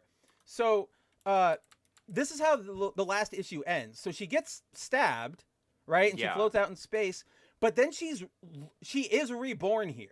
Like, and they say the things about like the Phoenix is no stranger to death, and each time they meet, she only comes back stronger. So like she roars back to life here, and then we get the this new issue where instead of sort of placing us right back there, it cuts into Jean Grey meeting. Like I liked this concept and all the visuals here. Like there was no transition page or panel. No, there wasn't. Like, so make it feel like this was the natural progression from the end of the issue 5 to the start of this issue. Well, like, and that is sort of what I was about to get at. Is so Jean goes and she meets all of the like universal concepts, eternity, life, death, like all of that stuff, right? And they tell her like, you are a part of us. Ascend to us here, like come meet us. And they sort of like have this talk, and she's like, no, I don't want to be a god, like, or like I don't want to be that. I want to help people. And she goes back to her she goes right back to the fight, like against Gore. And I think what the problem is that we shouldn't have seen that panel of her coming back to life. That panel of her roaring like at the end where she's on fire, that to if you'd have cut this off with her being stabbed in space, and then maybe like a panel here where like she's opening her eyes or something, I would be like, okay, she's dead, and this is what that is. But instead, it's sort of like she dies, rebirths, and then goes back into a weird trance. Like, yeah, doesn't make sense. I feel like you were better off having the opening, because that is interesting as that splash page is. Rockefellers. Thank you, Subhuman. Okay, that's what that new one is. I feel like you wasted the first splash page. This first splash page should have been her being reborn. Go all out, 10 out of 10, or shoot 12 out of 10 with her being reborn in very Phoenix fashion, right? Yeah. Even add some cool like ash effects, make it look like her body is actually being reborn.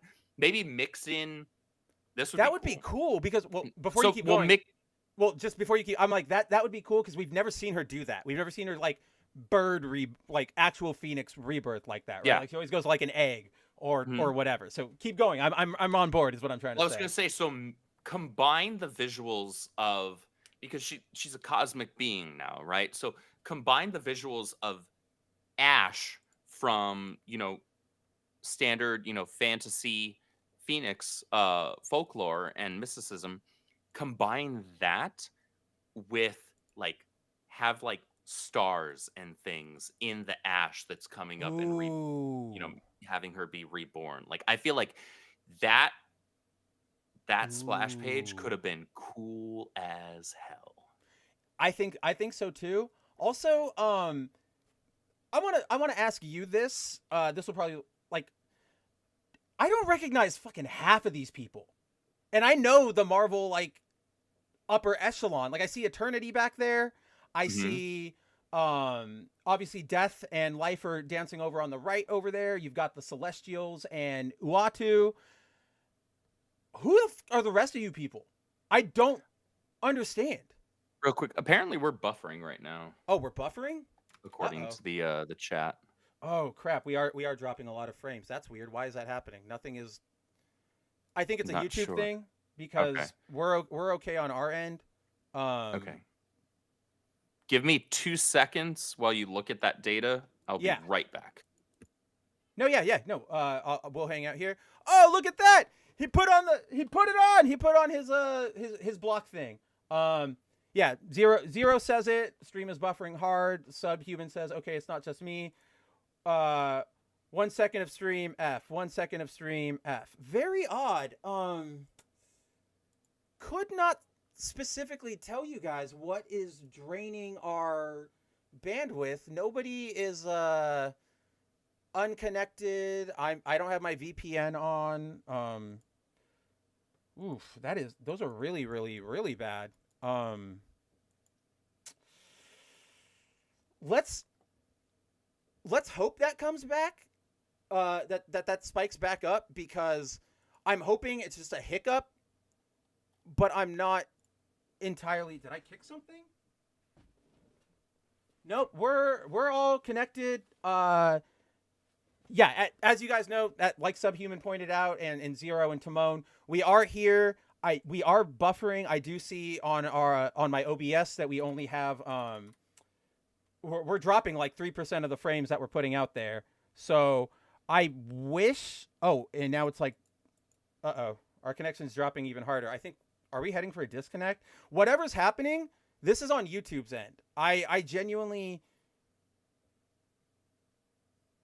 Are we coming back? It bumped up. Now we're at 0.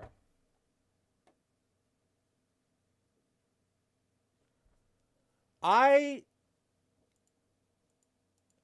don't know, guys. You know what? Hang out for just a second. Let's wait until Andrew gets back here so that he can vamp. I am going to go see if the other people in my house are possibly connected to the internet and doing something very bandwidth heavy, because this is genuinely crazy. We've been at it for like a minute where we haven't been full. Okay, cool. You're back, Andrew. I need you to vamp. I'm gonna go check Kickstarter backer list because I backed it because an artist that I really liked did a cover, but I can't for the life of me remember the name of the title because sometimes I just see things produced by people that I like or respect, and I just back them without actually reading the title. A Deadly Trio, that's what it is. Deadly Trio by Jimmy Palmiotti, Billy Tucci of She Sakura, and Brian Pulido, the creator of Lady Death. They teamed up to create this new series called the Deadly Trio Doomslayers. So check it out. It's a sci-fi / fantasy series. Looks pretty cool. Great looking art, considering the people that are part of the project. The art was never going to be It might a be question. cool. might be cool, considering Jimmy Palmiotti is a part of it. I love Palmiotti. The writing is probably really on point as well. So shout out to him, guys. Check out Deadly Trio Doomsayer #1 over on Kickstarter.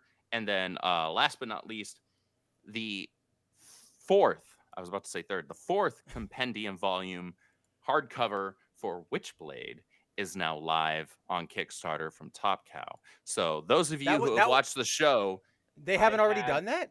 I've had 1 through 3 behind me. 3 came out early last year, I think. That's so weird. They've never done have they done releases for it before? And also, we're going to keep talking. Let us know, guys. By the way, chat, let us know. Subhuman says it's fine now. Timon Zero, if you're still here, let us know. But okay, so they have done releases for it before. Yeah, no. So I've got the first 3 right here. They've been releasing them in special hardcover format recently via Kickstarter. So I also have like the individual trades. I also have like the paperback omnibus collections as well in one of my short boxes. But now they're releasing them in these special hardcover collections with a really nice dust jacket that they put really great Michael Turner art on. So I'm super excited for the 4th one. I jumped in early enough on the 4th one, so I think there's still 1 day left of this. If you jump in on these hardcover ones, let me show you one of them. Is this issue 1? It's probably no. It's issue 3. Issue 3. It's hard to call something this large an issue. I know. So this is volume 1 of it. This is the dust jacket on it. That's the front. That's the back. Gorgeous Michael Turner art. However, the dust jacket, they do end up selling these separately later on via, things like things from Another World or Previews World or your local comic book shop if they order it. However, the dust jackets only come on the Kickstarter version. And here's the kicker. On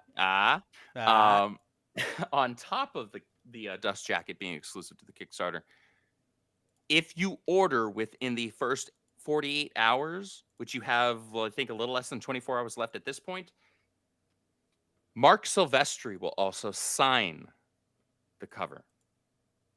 Is it going to cost more, or is it just like he'll just do it?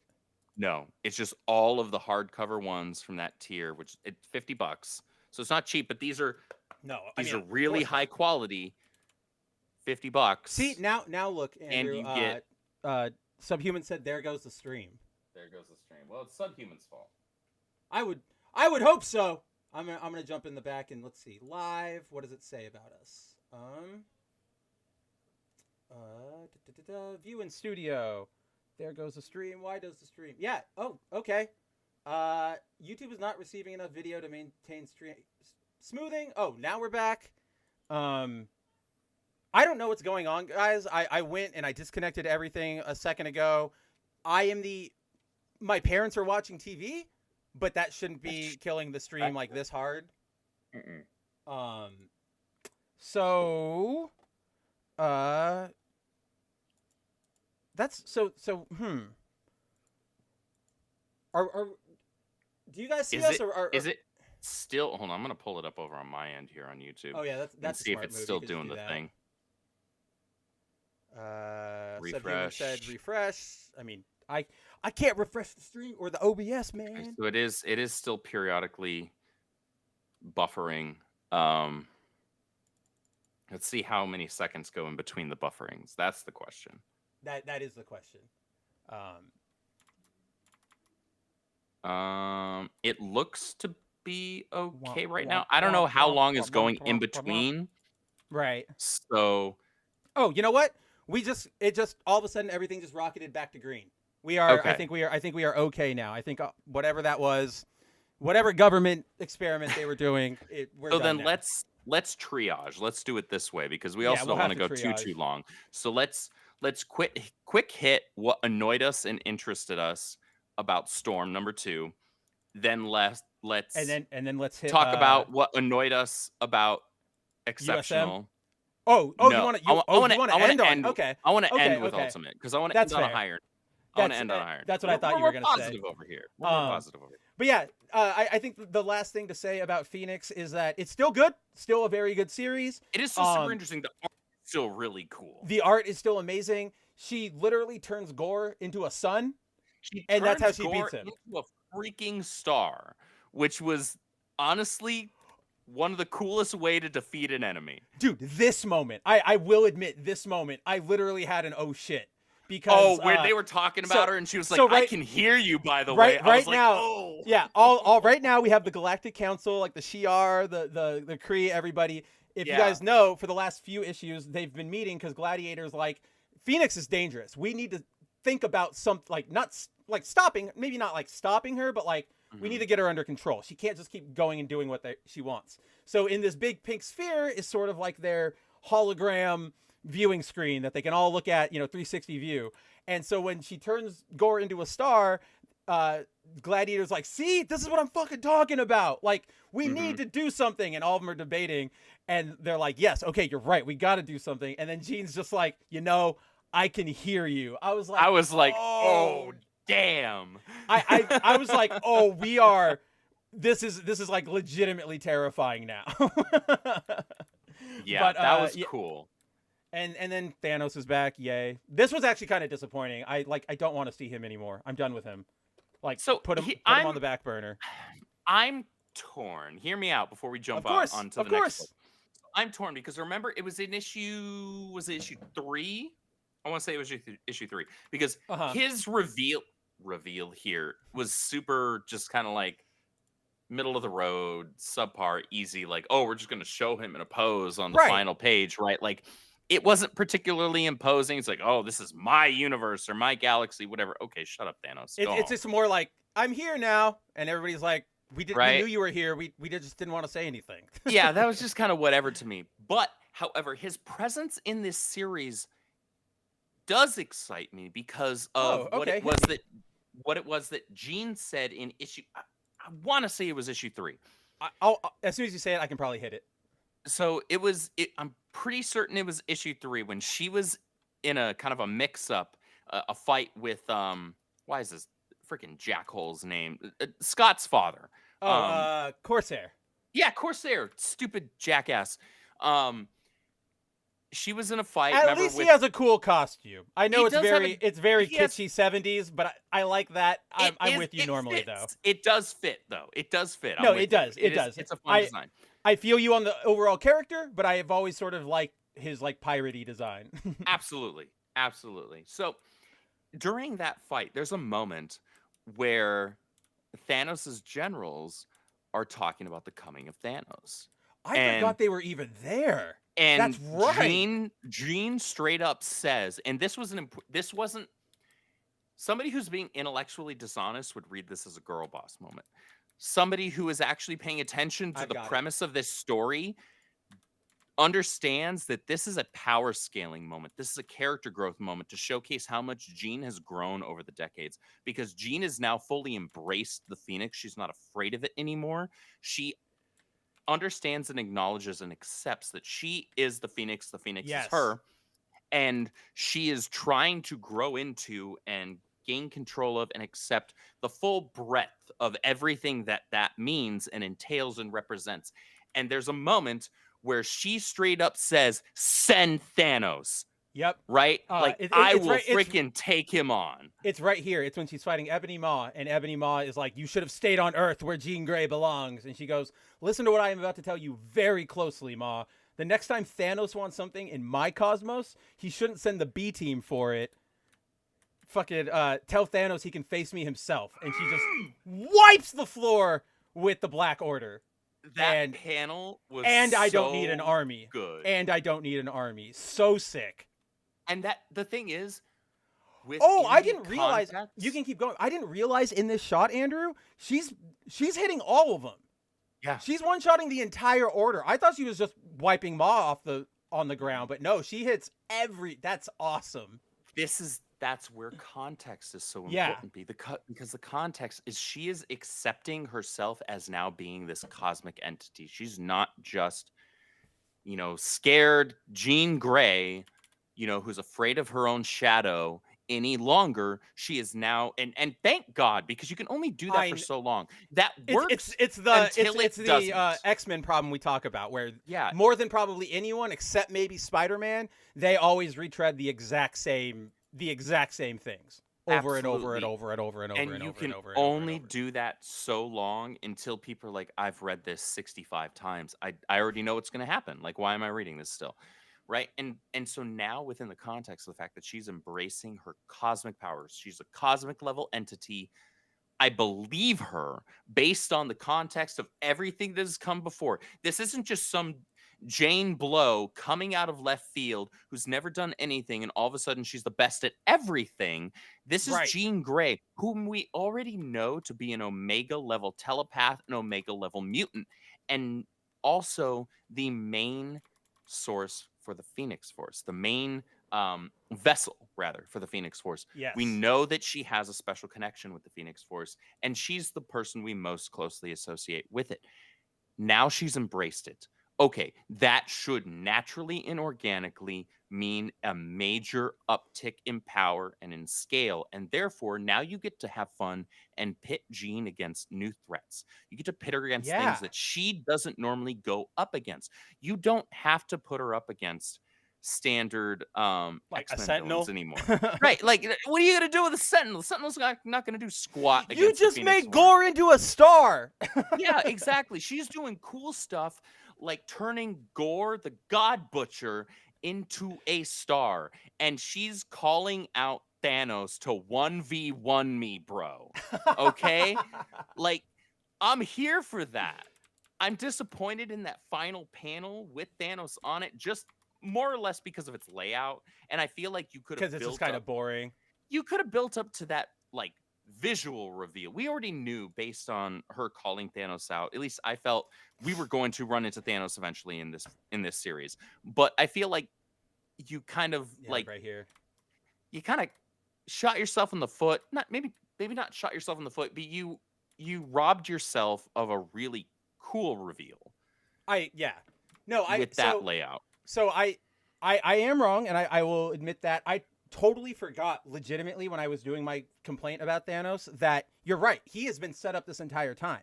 Like even I this think, panel, admittedly, I've been a little more invested in this series than you have, probably. I think I've been. I more know we're both invested- enjoying it, but I've I been think- like super focused on it. I think what I've focused on in this book more than I've been focusing on the plot. I've just been so enraptured with this art every issue. The art like is so beautiful. especially like as an artist, like I look at the flame work and I'm just like I am literally like in awe. I'm like, this is so like I just want to see more of Jean firing it good. out, right? So It's so good. and I also think that like I'm not gonna lie, I find the Black Order to be a little bit more interesting than Thanos. Like I know they're his generals, but they're different. They all have like different powers. They all have limits. They are more interesting to me than Thanos. So I totally like this panel right here where he's like, yeah, we're all gonna get together and team up with Thanos. I forgot about it. Here's the truth that a lot of people probably don't want to hear.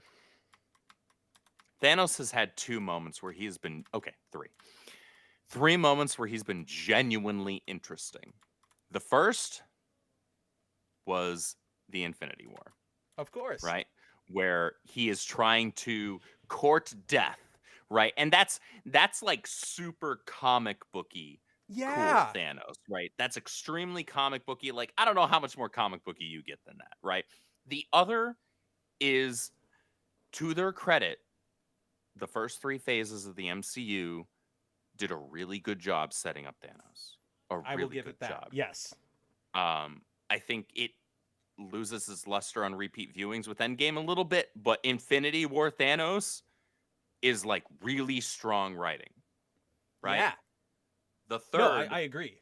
the third instance is, I think it was, I want to say it was a Young Avengers where it's Kamala Khan, Miles Morales, whoever the hell the little snot-nosed brat is that was claiming to be Nova at the time. Yeah. He's not Richard Rider, so I don't give a crap. Neither does Marvel, really. Yeah, and then yeah, clearly, right? And then Where you is had he? and then you had Riri Williams. And Riri Williams, in Riri Williams fashion, had such a big head about her that she thought she was gonna 1v1 Thanos. And he literally, and I was considering when this book came out, this was like 2019, I want to say, or something like that. This would have been the absolute year that I would have most not expected this to happen, but it did happen. And Riri Williams gets the absolute crap torn out of her by Just like Thanos. slapped around. And he also is degrading her with every single line of dialogue. And I'm just like, I'm a Thanos fan. I'm rooting for Thanos. I don't care next time he fights the Avengers. He's built up credit with me. So I will add one moment to that, and I'm not sure if I don't know how familiar you are with sort of the cosmic side of Marvel, especially around the like late 2000s, so like the Annihilation era. Late 2000s cosmic Marvel. I don't have jack squat in my repertoire. So teach me. Yeah, so there's this one moment I really like, and I actually I have it pulled up so we can actually look at it. So this is from a mini series called Thanos Imperative, and basically the status quo of cosmic Marvel at this point was Annihilus had just led a giant revolution out of the negative zone to try and overtake the universe. All the cosmic heroes, fought against it, but the Earth heroes were too caught up in the Civil War and they didn't help. So now like everybody hates Earth or whatever. And in the aftermath of all of that, Thanos is like, this is the perfect time for me to come here and, I can court death. We are already in a spot where the universe can easily be wiped. And so he's like, I can get death. He has a cosmic cube. But then he realizes there's something called the Cancerverse, which is like the opposite of our universe where there is no death. Like that is what, like, it's cancer, right? Like it's just everything keeps growing forever. It's really gross in here. Where's some like graphics? Like it's like it's all tentacly, everybody's all demonic. Like it right here. This is I feel like we're in the wrong genre. Right.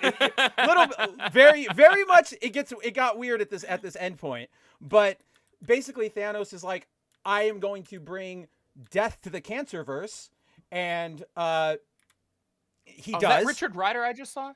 Oh yeah, this is still peak Richard Rider era. Like, oh my boy. This involves him. It involves him, and that's why I love this moment so much. So Thanos is in the Cancerverse. He ends up wiping them all out, and he's like, look, I basically, like, they'll heal, but I just killed the unkillable universe, right? Like, do you love me? And of course she doesn't, right? Like, no. So what ends up happening Forever is alone Thanos. Forever alone Thanos. And somebody needs to make that meme. We will after the show. But so Thanos is there. He's like, come back to me. And, she's saying no. The Guardians are all there with Nova. And they're like, this is it. We have to put him down. This is the end of this fight. And at the last second, Peter Quill says, he like taps his like wrist and he teleports all of the other Guardians home. And they're like, what the hell are you doing? And they, Quill and Nova are like, you know what this means, right? And he's like, yeah, this universe is dying. And they're like, yes, but we can't leave because that gives, if there is a second where Thanos exists here before the universe ends, he will get out and he will win. And they're like, so what do we do? And like Thanos, you see here, he starts going like absolutely nuts. And so Thanos or Quill picks up the cosmic cube. Thanos is coming at them like, I will fucking kill you. And Nova says, I remember you said to me once, you said, if death ever comes your way and won't let you pass, make sure you scream right back in his face. And Peter Quill goes, I said that? You did. And then he like hits down his helmet. Rich, you really shouldn't trust anything I say. Most of the time I just make stuff up. I know. Let's scream in his face anyway. And that's it. They sacrifice themselves to take out Thanos. So maybe it's not a Thanos' cool moment, but it's a Thanos related moment where you're like, I was going to say, that's not a Thanos' cool moment. That's a freaking, that's a Peter Quill and Richard Rider, like, being freaking G's moment. The reason I give it a little weight to Thanos is sort of in the context of our conversation. This was back when it actually felt scary. Like this moment where he's turning on them and they're like, if he has a second, he can get out. I remember reading this like you feel that weight. Like you feel the gravity of the situation. Exactly. Nowadays, like we just saw him and I'm like, all right, he's here again. Great. But yeah, no, overall, Phoenix is incredible. It continues to be incredible. And I guess I will trust you, Andrew, and I'll let Thanos do his Thanos thing.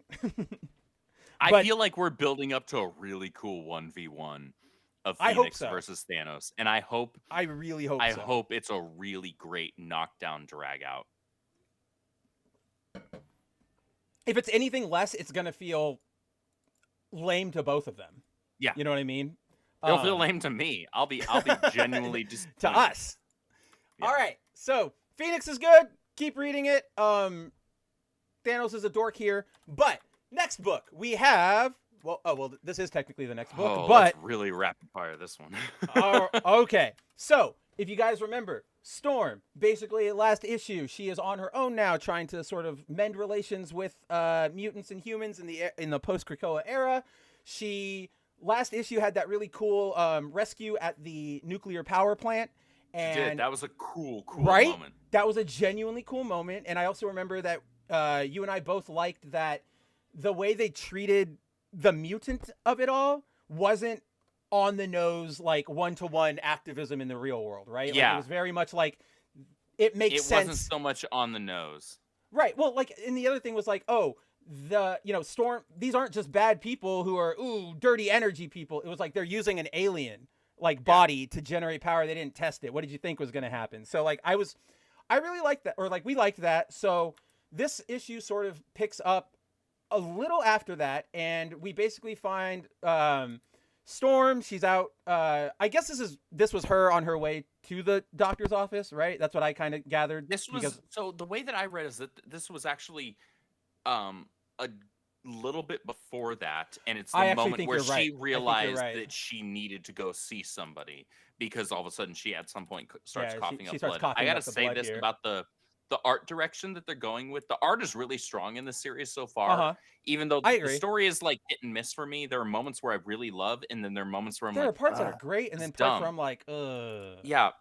However, the art design, I love me some Aurora Monroe with the wild African goddess hair. As like soon as I that saw is my shot, Storm. I was like, Andrew's gonna love this one. Like, dude, I here. turned that page and I was like, yes. I don't know if I'm a big fan of like the all white costume, but I saw that and I was like, oh yeah. Like I even liked that. Too. And I also I loved that. I liked the one that we see later on in the issue even more.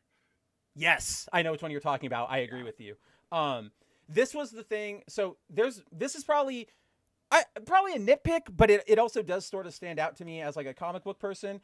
I didn't like this bit she does here. So she's like, these are pirates. They're attacking whatever this tanker is, and she goes to fight them.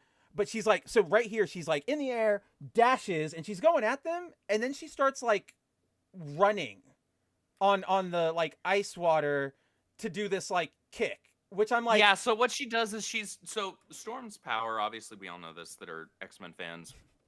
She can manipulate the weather. She can manipulate particles in the atmosphere and things like that. So what she's doing is she is turning the surface of the water to ice, right? On these kind of not stormy, but like obviously it's a sea, so it's gonna have some chop to it, right? It's not gonna be just calm, still waters. It's just like breaking waves, pool. Yeah, exactly. And so she's doing that, but it's more efficient to just continue to fly. That's what I mean. So what they're doing, I think, unfortunately, and this is as somebody who is a longtime D&D player and I love comic books, rule of cool is something I hold very dear to my heart, and I believe in the rule of cool. However, there is a point where rule of cool doesn't actually make sense. And I feel like this was a moment where the writer was like, oh, this would look super cool, but it doesn't work narratively. What they should have done instead is it makes way more sense for her to start running on the ice and then leaping into the air and take off, add some lightning and some storm clouds behind her in her wake, like we see later on in the book. Man, go like Cammy. Well, because there's some panels later on in the book where we see like storm clouds and lightning behind her while she's flying, and it's like, wow, right here, like, yeah, that's really emitting some power and energy, and I love it. But unfortunately, with a character who can fly, it's the same thing with like Superman. Like, why is Superman gonna run if he can fly? He's not, right? Hey, we got into that debate like 2 weeks ago. I remember because I shared like a panel, and That's I was why I brought it up. you bastard, you bastard. That's why I brought it up. No, that's awesome. But no, I'm glad you caught the same thing I did. They maybe could have made it work if there was another panel showing her like jumping, like from the feet, like, oh, she's coming at me, like that. I don't know. I'm with you. She should have been flying. She should have like torpedoed them, whatever. But Yeah. So from there we get the reveal that something is wrong with Storm, and this is probably my favorite part of the book. Is we get introduced to this very out of the, like, it's hidden, it's in Arkansas, but it's a very specific like superhero hospital, and not like Night Nurse where it's like I'll stitch you up, but like a hospital. So he does name drop Night Nurse. Yeah, no, yeah, he says like I opened it with her, which I was like, I like this, like whatever her name writing it, like you at least, if you weren't a fan before, I know you're at least doing your homework, and I can appreciate that. But this character, this is probably my favorite part of the book, is we get this doctor character who Storm is like, will you treat me? And he goes, I don't treat X-Men. And she goes, oh, so you're an anti-mutant, like, bigot. And he's like, no, I just don't treat X-Men. Because basically every other, like, group out there has donated to, like, help keep this place running, which is what hospitals need. And he's like, the Defenders, Tony Stark, everybody. X-Men haven't done jack. So get out of my sight. And I was like, I kind of loved that because it was very principled, and it's right. He even name drops like Krakoa. Like, you guys were on Krakoa. He reveals he's a mutant who has the awesome power of diagnosis, and he even says like, I was on Krakoa. You guys didn't do anything, so I left. Screw you guys. Yeah. So this was an interesting sequence to me. You and I were talking about this before we started the stream. There like was the one book we got to talk about. Yeah, right. There was one moment in this interaction that she has with the doctor, which made me roll my eyes into the back of my skull so hard you would have thought I was turning into the Undertaker. And it's when she talks about, like, once he says, like, it's just, he doesn't have an issue with the mutants, it's just with the X-Men. She says something about, oh, are you just trying to hide a different type of discrimination? And I'm like, shut the hell up, please. And then I kept reading the page, and then he turned the page, and this was, I'll give credit to the writer here because I was super annoyed at that line, but then I turned the page and the interaction just like is so strong and so good. And the doctor, to his credit, turns the conversation around, like what you were saying, where it's like, no, I have an issue strictly and specifically with the X-Men, not with superpower people, not with mutants, with the X-Men. And with here's why. Assholes. A, B, C, D, E through Z. Case in point, Krakoa, y'all didn't do jack squat. Y'all were acting like you were gods of the universe, basically, and you didn't do anything to help anyone whom you deemed below you. And that was the moment where I was like, wow. Right? Because I definitely had that same thing too. I was like, especially because, so there's this scene right here, right? The gatekeeper guy, because it's hidden behind an illusion, kind of like Wakanda, and they make it look like a junkyard. And he has this sort of like moment here where he's like, you sort of look like an X-Man I know. And then she's like, well, I can't find my Avengers card. And he's like, oh, on second thought, you look more like a friend of mine. Sorry. And I was like, dude, are we really doing like an anti-mutant hospital thing she has to work out? And then, you keep going, and it's like, oh, it's not that she's a mutant. It's that the X-Men are assholes. Yeah, exactly. And when you include the context of how, and this is a credit to the writer. I can't remember her name. I have to go back for her. I will butcher it. We will, but it's Murewa Ayodele. So I'm going to try Ayodele, but if we're wrong, her. writer of Storm. To your credit, what you said there, not through not like directly, but indirectly through the dialogue, was voicing actually what a lot of fans felt about the Krakoan era. Whether that was intended or not, I'm letting you know, if you ever watch this, that's actually something I vibe with.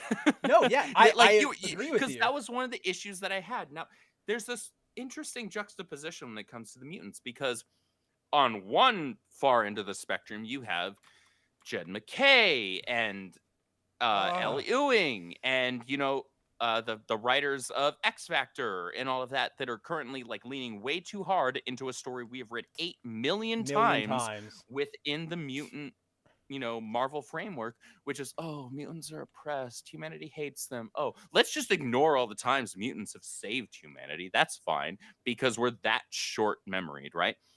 On the other end, you have some room to play with, but you also you run the risk of like all of a sudden being too far to the other end of the spectrum to where now all of a sudden you feel like you're pushing ideological stuff on the other end. Yeah. Right?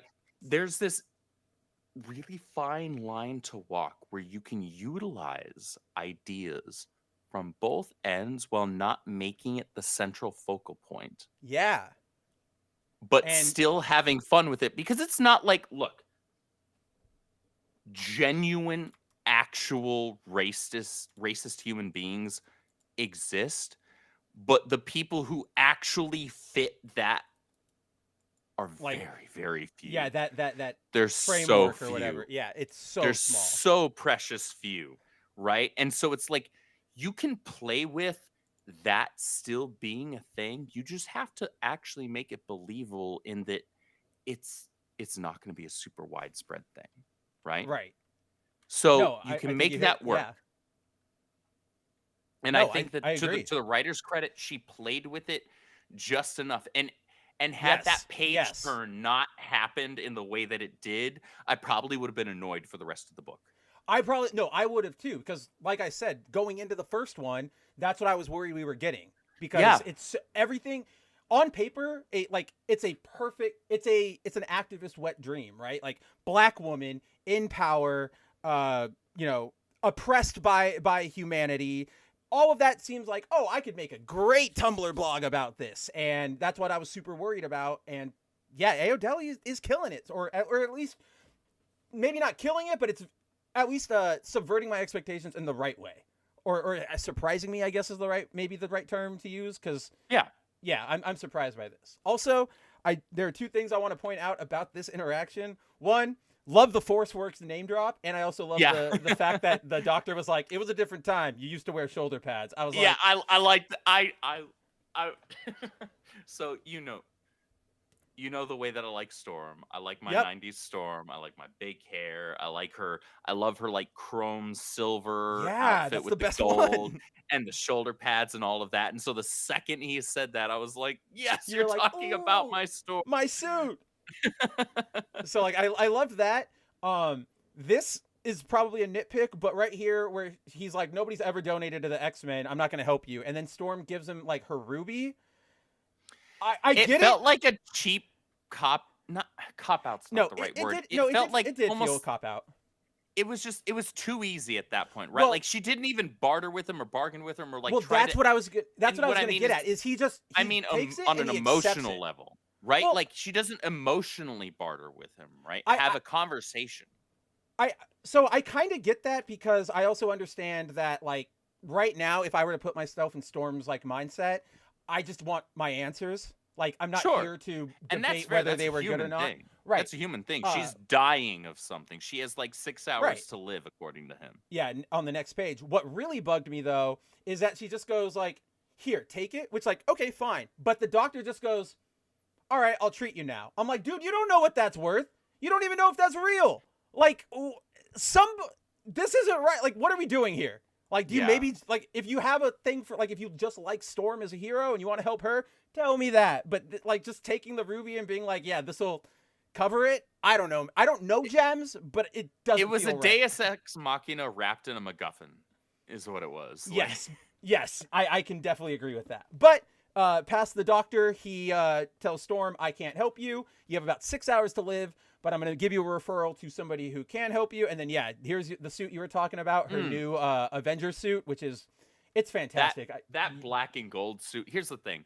Storm looks best when she's got the wild goddess hair. Yep. And some sort of cape like. She has to have a cape. Like, I do not like any capeless Storm. Same.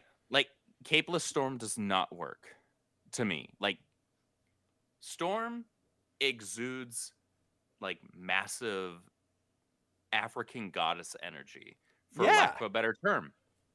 And the way Canceled. that her, yeah, right, and the way that her kind of costume has been done since the 90s has always exuded that for the most part. When they deviate away from that in a way that like removes whether it's the cape or like the kind of pseudo cape, I don't know even know what you would call that, where like Are you it's talking about the half thing she wears in X-Men Evolution, or that she's well, no, wearing right here? what yeah, what she wears right here, where it like attaches to her wrists Her and wrists, connects yeah. to her back, right? Like it looks super cool. I don't actually know what that's called. I don't know either. I've always called it a storm cape, and people are like, Yeah. "What the fuck?" And I'm like, "Do you know storm?" And I had to go No, through I'm that just whole gonna call it a rigmarole. storm cape now. Yeah, That's what I'm gonna call it. it. I'm gonna call it a storm cape now. No, It works. I love this suit. One of the things I really, really like about it is I really like the African element of like the neck band thing that she Right, has. yeah, with the gold bands around her neck. And I Yeah. also I really, really love her earrings or pseudo earring thing, whatever they are. I think it's like one of those small little accessories that really Is there a panel you cement- could zoom in on that? Yeah, Because I don't even absolutely. think I paid attention to that. when I read it. Absolutely. Let me get to the zoom in. Boom. Oh, it looks like They're a very- lightning bolt. Yeah, and she's got them on I'm both here sides. for it. Yeah, no, it looks awesome. Like it's a great accessory. I've We're talking my element here. I'm here for it. I know it's like a flash. This is Storm's suit is probably the coolest thing to come out of Jed McKay's X-Men run or Avengers run, because Yeah. that's when she got it. She got it a couple issues ago. But no, it's a great Man, suit. that's It's wicked. very very simple, very very clean, and very like, yes, this is Storm. You know it like Yeah, right it's away. not overdone. No, and it like there's still no feels like Marvel Storm. lines, right? Or MCU Ugh. lines, as I like to call Yeah. them. There's none of that, and so you instantly get a win from me. Yeah. But then, so yeah, Storm goes. She's gonna go get help for her cancer. I actually was kind of taken aback by this, and I genuinely didn't know who she was gonna see until the last panel, and I liked that, especially because like There was a part of me that thought she was going to meet Steven. Steven Rogers. Oh, Strange. Yeah. No, I thought that too, because he's not technically Sorcerer Supreme anymore. Yeah, that's because all they did was say a previous Sorcerer Supreme, and I was Yeah. like, unless I'm misremembering, which I'm willing to Nope. admit is possible, but all they said detail-wise was a prior Sorcerer Supreme. I'm like, oh, is she going to meet Steve Rogers? That would be an interesting interaction. I just sent a referral letter ahead of you to the doctor who will be attending to you. He was once a Sorcerer Supreme and specializes in dark magic. And so Okay. And So then he that's also- why I thought Steven, because But then- he said specifically doctor. Right. And then he also drops he is currently on sabbatical, so try to visit him at his second residential address. And if you're a fan, you go like, oh yeah, duh, Doctor Strange on Bleecker Street. That's his first Yeah. address. That's where I went. I was like, oh Yeah. cool, she's gonna go see Strange. But no, it is Brother Voodoo. And Yeah. I think that's a cool. I'm excited. I'm interested to see what they do with that, because I like him I'm as curious. a character. They just never really. Admittedly, there's not a lot you can do with him, so I hope they can find something to do with him. Especially when like Strange is around, you can't really do a lot with him. Yeah, I hope so. Ultimately, I hope the status quo of the Marvel universe does shift in such a way that Steven does once again become Sorcerer Supreme, because I feel like that's kind of like his role. It's the role that he fits best in. Yeah. Doom being in that role Doom! temporarily is interesting, but not so much that I want it to be the status quo Not the for status an quo. extended I'm cool. period of time. I would be cool with that ending after the Spider-Man arc. I don't know Yeah. if it's. I think that's only like 8 issues Maybe- or something. End Maybe there. Steven gets involved, and in the finale, he Well, we somehow remember retakes the- that role. That last issue of Amazing ends when Peter comes back like and gets reconstructed. Remember, he meets like the we ghost. see his of like his Strange, ghost, right? yeah, his, Yeah, so his he's Force around. ghost, for lack of a better term. So yeah, that would be super interesting. I hope that in this series, this solo series with Storm, that we do get some really interesting character work with Brother Voodoo. I think that would be super cool. Yeah. He's a character that, and here's. We don't go down this rabbit hole, and we're not gonna tonight here on this channel, because that's not what we're about. But Marvel and DC have so many what the mainstream would consider colloquially diverse, Yeah. characters that they just don't use. that they don't use. right? They don't use them. You've got Brother Voodoo. You've got over at DC. You've got Icon. You do nothing with them. right? Do something with these cool But characters. no, they're not Batman. So here's Black Batman. Here's He's Black not Batman, Spider-Man. or he's not Superman. So here's Yeah. Val Zod, right? Like, no, or here's Calvin Ellis. Like, I don't care. No, go away. Give me Icon. Icon's genuinely cool, and he's different. Like, as a comic book reader who, like, yes, I'm annoyed by that stuff, but if you did it right, I could be convinced by, like, a race. If you did it right, which almost never happens, I am kind of struggling to think of one. Like, I got more excited about seeing Brother Voodoo here than I have, like, Falcon Cap or Miles or anybody. I was like, he's an original dude, character getting some love. Right. Like, you guys have this huge playground to play with. You don't need to keep repainting the, like, new toys that everybody's playing with. There's a lot of stuff you can do. So I'm happy to see Brother Voodoo is not a Spawn clone. Let me be very clear about that. Brother Voodoo is not a Spawn clone. Oh yeah, no, not he has that flowy red cape, but he is nowhere nothing to do with Spawn. I think you are admittedly getting like, I can see it in his, like, chest and then, like, the color use here. I can see why you're thinking of Spawn, but he's not Spawn. Like, not even close. Yeah, character-wise, maybe imagery-wise here, that's giving you those vibes. Yeah. I guess fair enough if you're taking it that way, but literally and factually, character-wise, that is patently false. Oh, yeah. We could not be further from the truth. Yeah, we get it, but it could not be further from the truth. But, you know what else couldn't be further from the truth? This statement. Exceptional X-Men is good. All right, Andrew, do you want to start the talk off on this one because it's your girl? Good night, everybody. It's honestly, his reaction is what I share as well.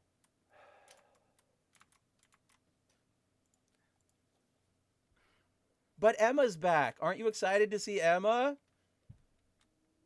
I didn't think this book could make me more angry. Or disappointed is probably the more accurate description. And here we are. This book, at this point, 3 issues in, has yet to justify its existence.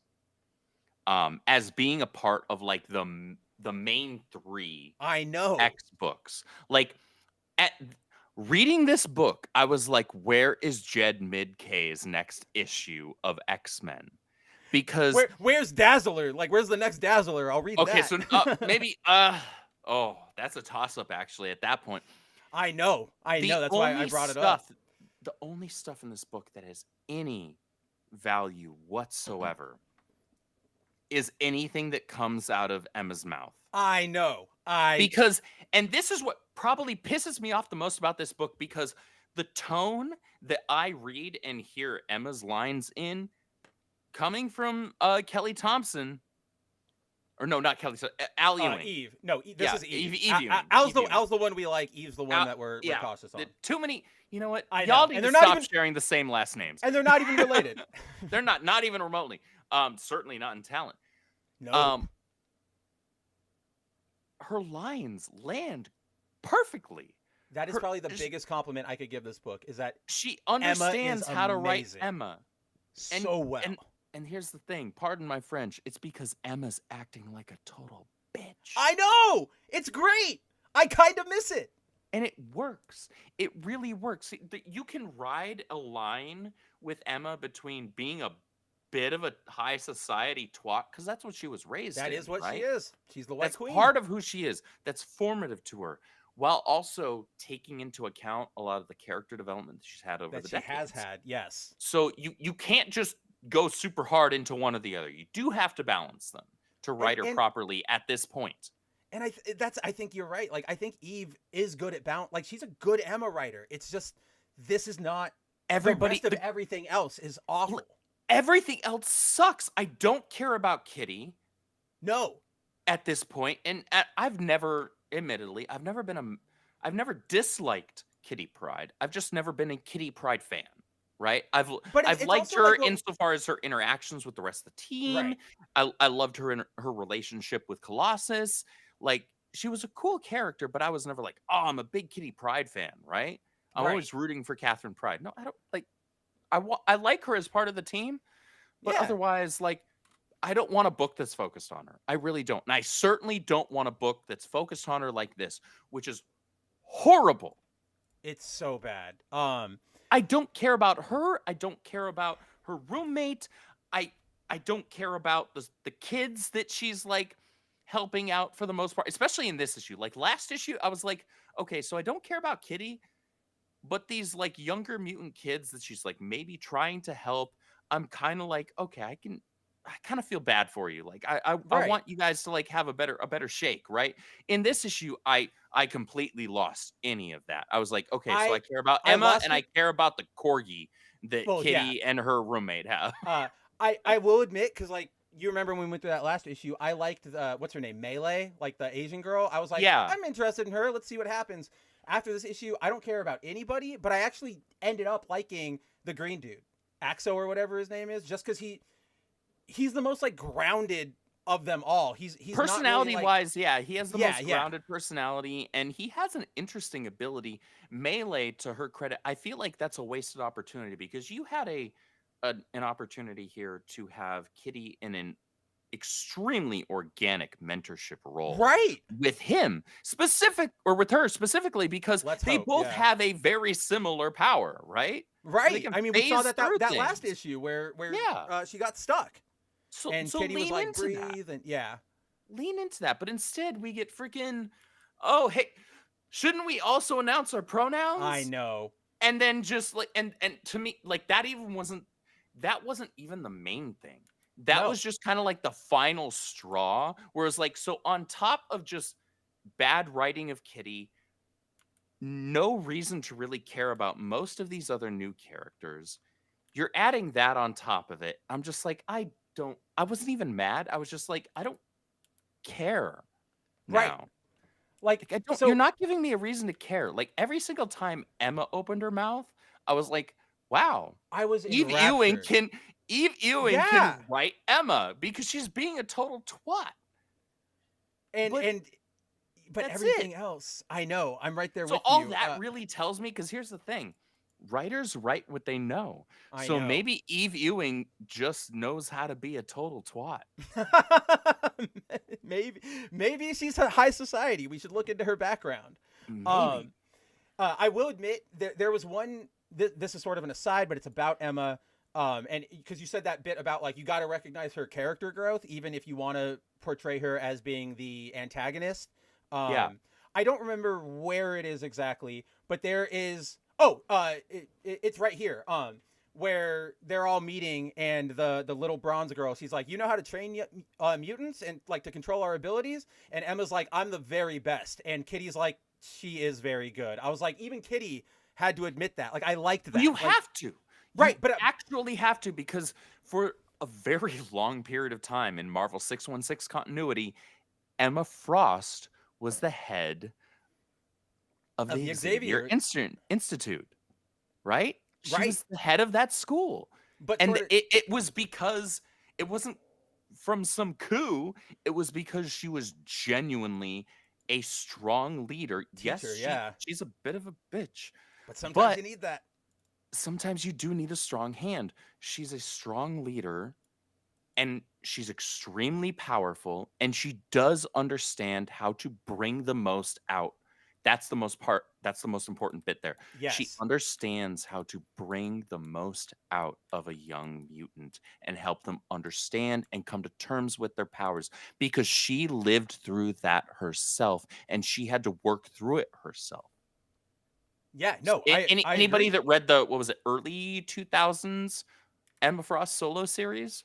Oh, that's from like, so long ago. Yeah. That was a really long time ago, right? Like you have a very young Emma Frost. You go through her high school years and her learning about her powers and learning about how that affects her life as a whole and how it affects her standing in high society. And so she makes a shift from like typical Homo sapien high society to Homo superior high With the society Hellfire Club. with the Hellfire Club, right? And so there was really interesting character work there. You translate that forward, right? There's so much you can do. And so that was played there. Like I was know. genuinely shocked. There was an actual understanding of Emma Frost's character here but not of kitties. And right now, this feels like it's supposed to be a kitty pride book.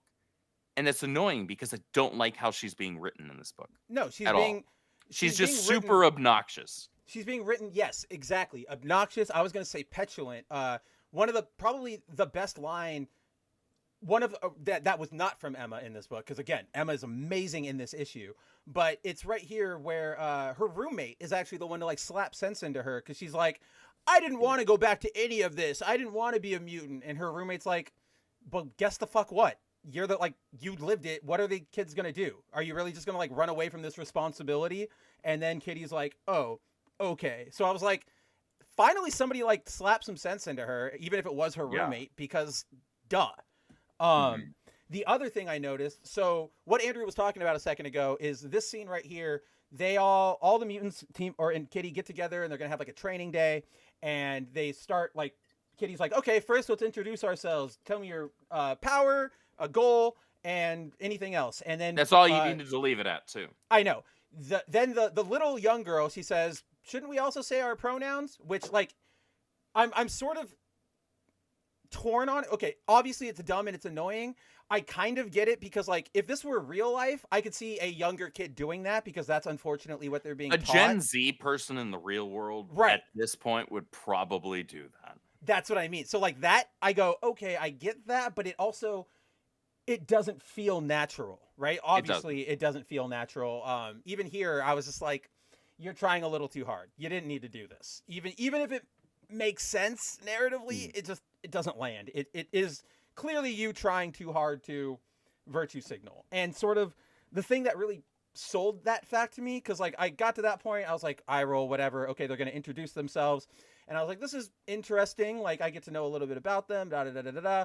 But then I don't know if she did this on purpose, but I think Eve Ewing delivered like the greatest KO to modern comics possible, which is right here. You know, they're talking about all their goals, blah, blah, blah. And the little girl goes like, "What about you, Kitty?" And she's like, "Okay, this is what I did. Whatever. Like, I can phase through things. I'm a ninja, da, da, da."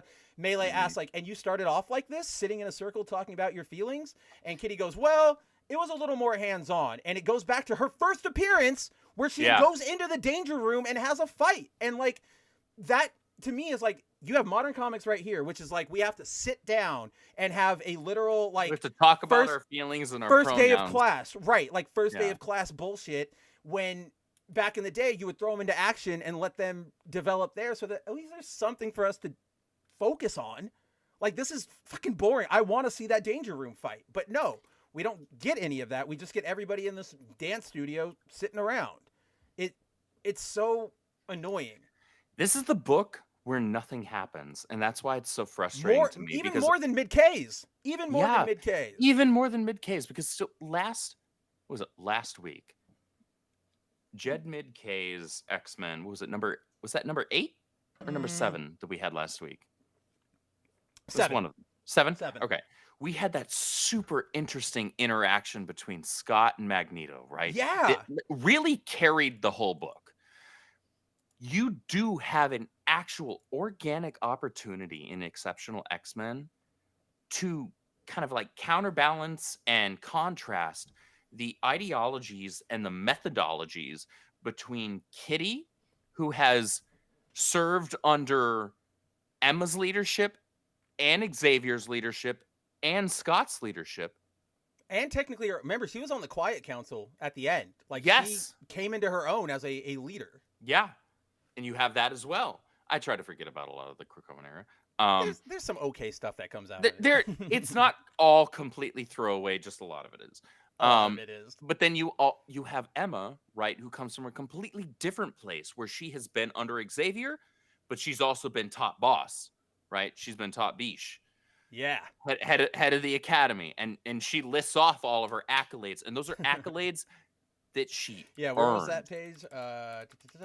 It's back here. Oh yeah, past headmistress of multiple esteemed institutions for the preparations of talented young mutants, global mercantile entrepreneur, principal figure in the Hellfire Club, the X-Men, Frost International, the Krakoan Quiet Council.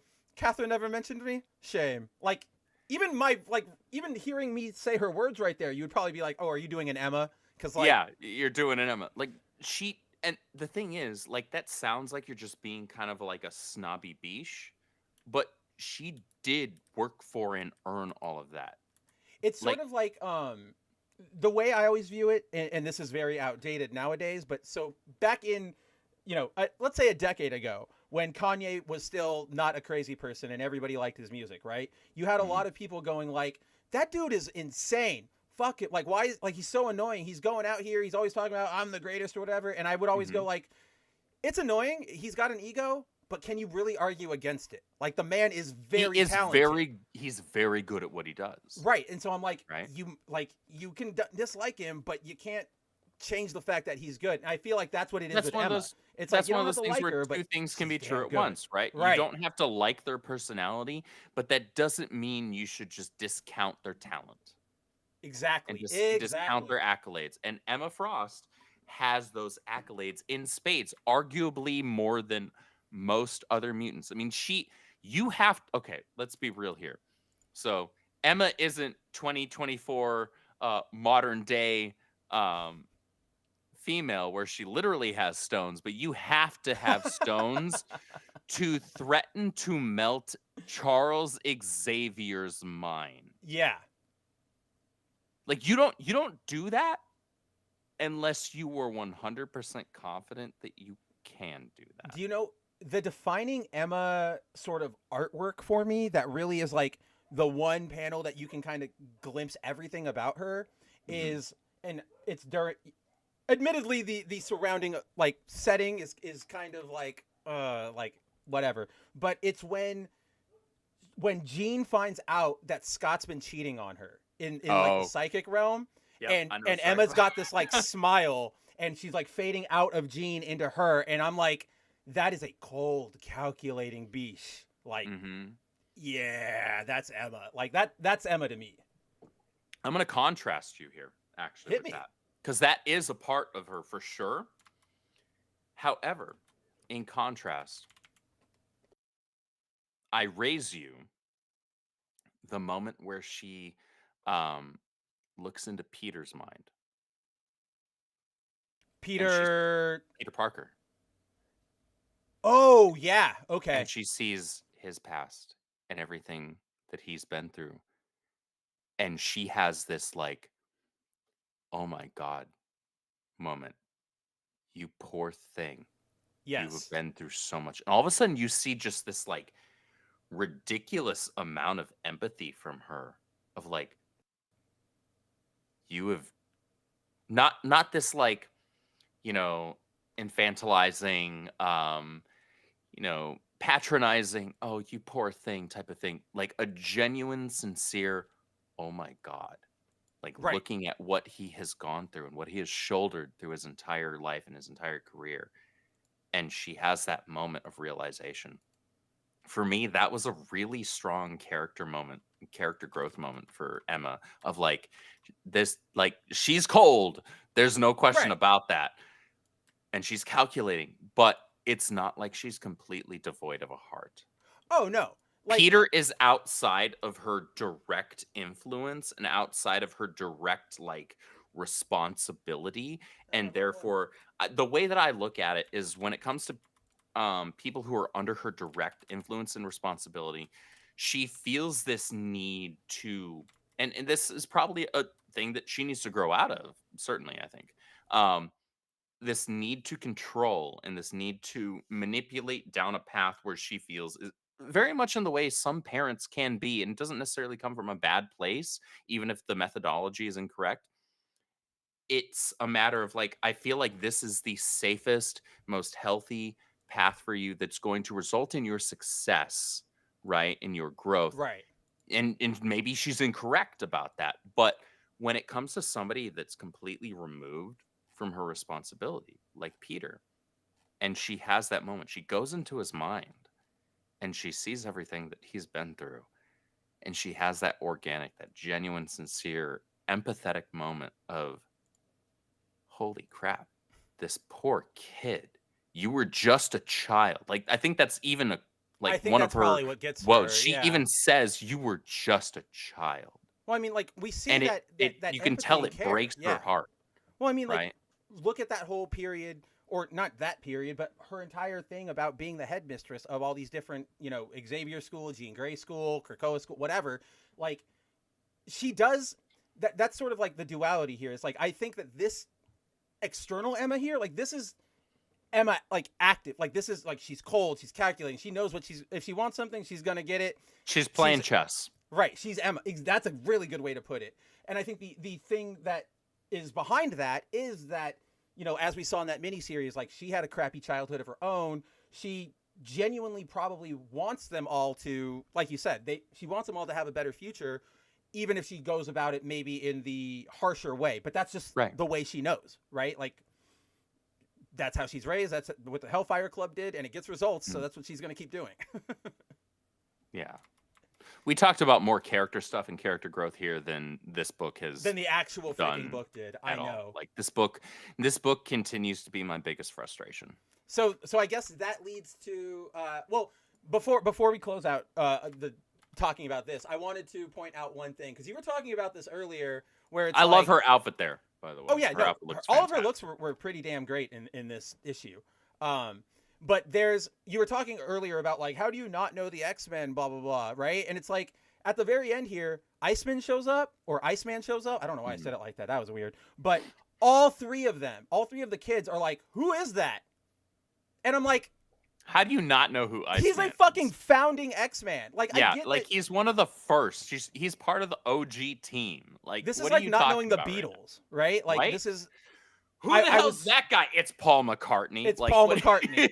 I was just like, what are we trying to... I don't understand the connection in this book. So after that complaint, Andrew, are you going to keep reading it? What's your verdict so far? Because I know you're the one who's more, maybe not invested, but affected by this book. I was going to say, like, invested is, like, I don't know if that's an accurate term. I don't think so.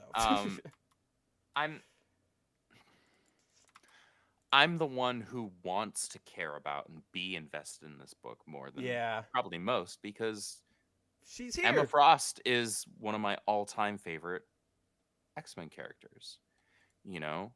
She's up there with Kurt, Gambit, and Rogue. Those are my top 4. Number 5, I don't actually know who number 5 would be, to be honest. But, like, she's up there. She's one of my all-time favorites. And it frustrates me that she feels underutilized. And at the same time, it makes me frustrated even more so that when she is utilized, she does sound like Emma. I know. And so it's like, okay, so you don't have the excuse of saying, well, I don't really know what to do with Emma Frost. I don't know how to make her sound. I don't understand her voice. Yes, you do. You do. Yes, we you can see that you do. You just clearly don't understand Kitty Pryde's voice. Because right now she feels useless and generic. She and feels like just such kind a of like child. Like such she a feels child. like a kind of infantile insert for a Gen Z. I'm trying to figure out my sexuality type stupidity. I don't care. I'm not interested. I feel like there's a really interesting premise and story that could be utilized here between the different methodologies and different ideologies of Kitty Pryde and Emma Frost, based on where they've come from, the two completely contrasting opposite ends of the spectrum where they grew up, and the mentors that they had, right? They come from two completely different places. The struggle and the push and pull of what it would look like depending on who's really in charge of, like, raising and rearing these new young mutants, that you have a premise there. You have a really good premise there. Not just like one that could work. No, You have you a do. genuinely good premise there. However, right now it's being completely pissed away. So it's frustrating for me. I think I'll finish out this first arc, and unless it gets, like, it's hard to even believe that it would get, like, significantly better. So I'll say unless it gets, like, genuinely moderately better, to where I can at least see a vision, right? Where I could believe that let's just call it a 6-issue arc, right? Like, Right. as the usual flair.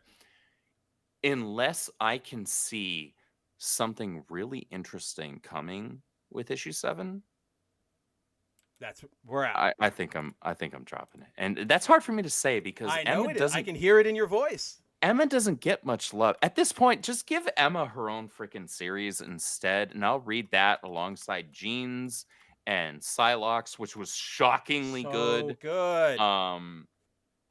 You know, and I don't know. I'll just keep looking forward to Gail Simone's Uncanny X-Men. On that note, like that's what I was about to bring up is like I realized this when you were talking, like when you were referencing Jed McKay. This is the only one they're not crossing over with, right? Raid on Greymalkin has nothing to do with Exceptional X-Men, and I think that's very telling. Like, again, these were your three big books, and now you're only doing two of them. All right. Because in the natural order of things, you would think all three would cross over, right? You would have the full cast, right? Even pull in the new kids, right? Because they're affected. Because you've got new kids in Jed Mid-K's book too, right? You've got new kids in Gail's book. You have right? So everywhere. you have the opportunity here now to all of a sudden have a completely new team that you could build out that has to do with the new mutants that you're getting in Exceptional, Uncanny, and Mid. I'm just going to call it mid at this point. I like it. Mid-men. It's mid-men. Mid-men. You could do that. There's something to work with there, but they're just not doing it. It's frustrating. For whatever reason, they are not doing it. I know. I don't know. I don't know what the solution is other than like get a better writer.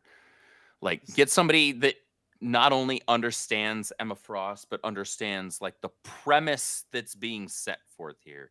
Because right now we have 3 issues of nothing happening. I read this issue and I was like, this should have been issue 1. I don't know why we had any of what we just had before this. This is issue 1 right here. Issues 1 and 2 seem like completely throwaway. This one feels like, okay, so like you could have done some quick flashbacks and then start here. Because I am so bored with this book. And bored. I was like painstakingly turning the page with this book. I'm like, is it almost over? I was almost counting the number of pages that were left. I was actually like the excited turning because I was like, come on, there's got to be something. Like, give me one thing that's gonna make this book good for Andrew. Give me one thing. It's not here. Like the best thing I got was Emma walking in, like carrying the new outfits for, I like, love the that. new Young Costumes. Mutants, and she's all decked out, right, in her really cool new outfit, and she looks phenomenal. And then she's acting very Emma, and then we just go back to everything else that I don't care about. I know, but you do have that moment of her like mentally manipulating everybody, right? Which I was like, right to like test. No, like the demon one, yeah, where like she's trying to test their capabilities and like get a read on them, and like that was a good Emma moment. Yeah, and then everything else is throwaway. So I hate to say it at this point, like Ewing, just write an Emma like solo or a mini instead of this, because this is not good.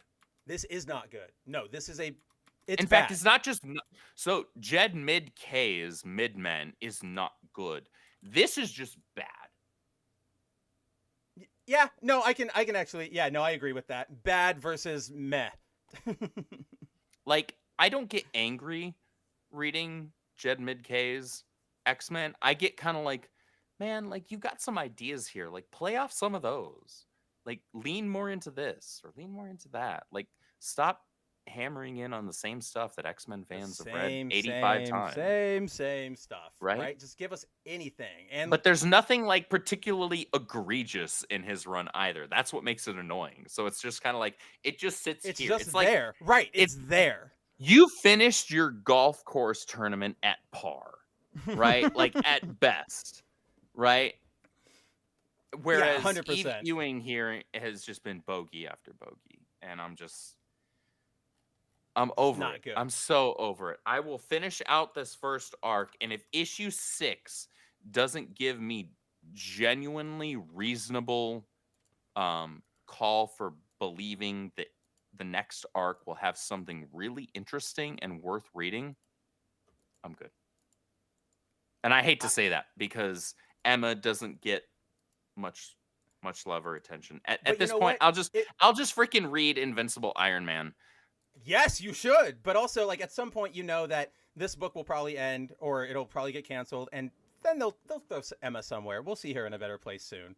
She's not. Well, you one of those can't. ones She's that one of you those can- characters you can just get rid of and forget. Emma? She's had far too much. She's had far too much of an impact. You can't just get rid of her, right? Oh, you said a second ago you can just get rid of her, and I'm like, No, what I the hell said are you you- talking? No, sorry. Maybe I misheard. maybe One I of us- didn't enunciate One of well us, enough. yeah, Like, one of us either misspoke or misheard. But yeah, I was like, Yeah. what? maybe but I no, didn't you're right. enunciate properly, but like you can't just get rid of her. You can't forget about her. She's had far too much of an impact on too many eras of the X-Men to just pretend she doesn't exist and get rid Or like flip her back to being like a pure villain or whatever. Like no, it can't doesn't. happen anymore. It doesn't work that way. It doesn't work that way.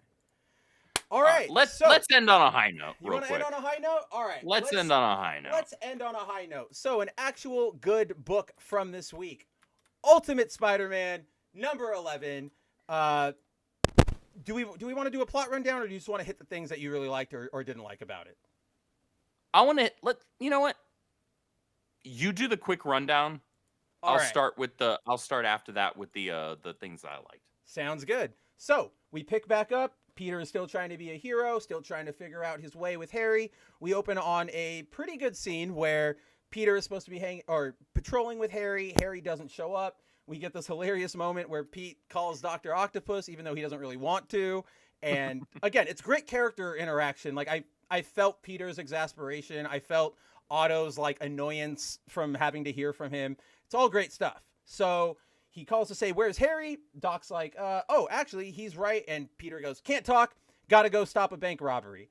And we get our first confrontation with Mr. Negative and all of his goons, which ends with Peter basically beating him, but then he sort of shuffles the deck and turns everybody in the bank into his slaves, and they gang up on him, and it leaves him battered and bruised. He chooses not to fight back. Yeah. Oh yeah, and he chooses not to because he knows, like, I'm going to hurt you. These if are all I innocent. do anything. Yeah, these are all innocent people, right? Like Yeah. these are all people whom I could hurt and aren't actually in charge of their own brains right now.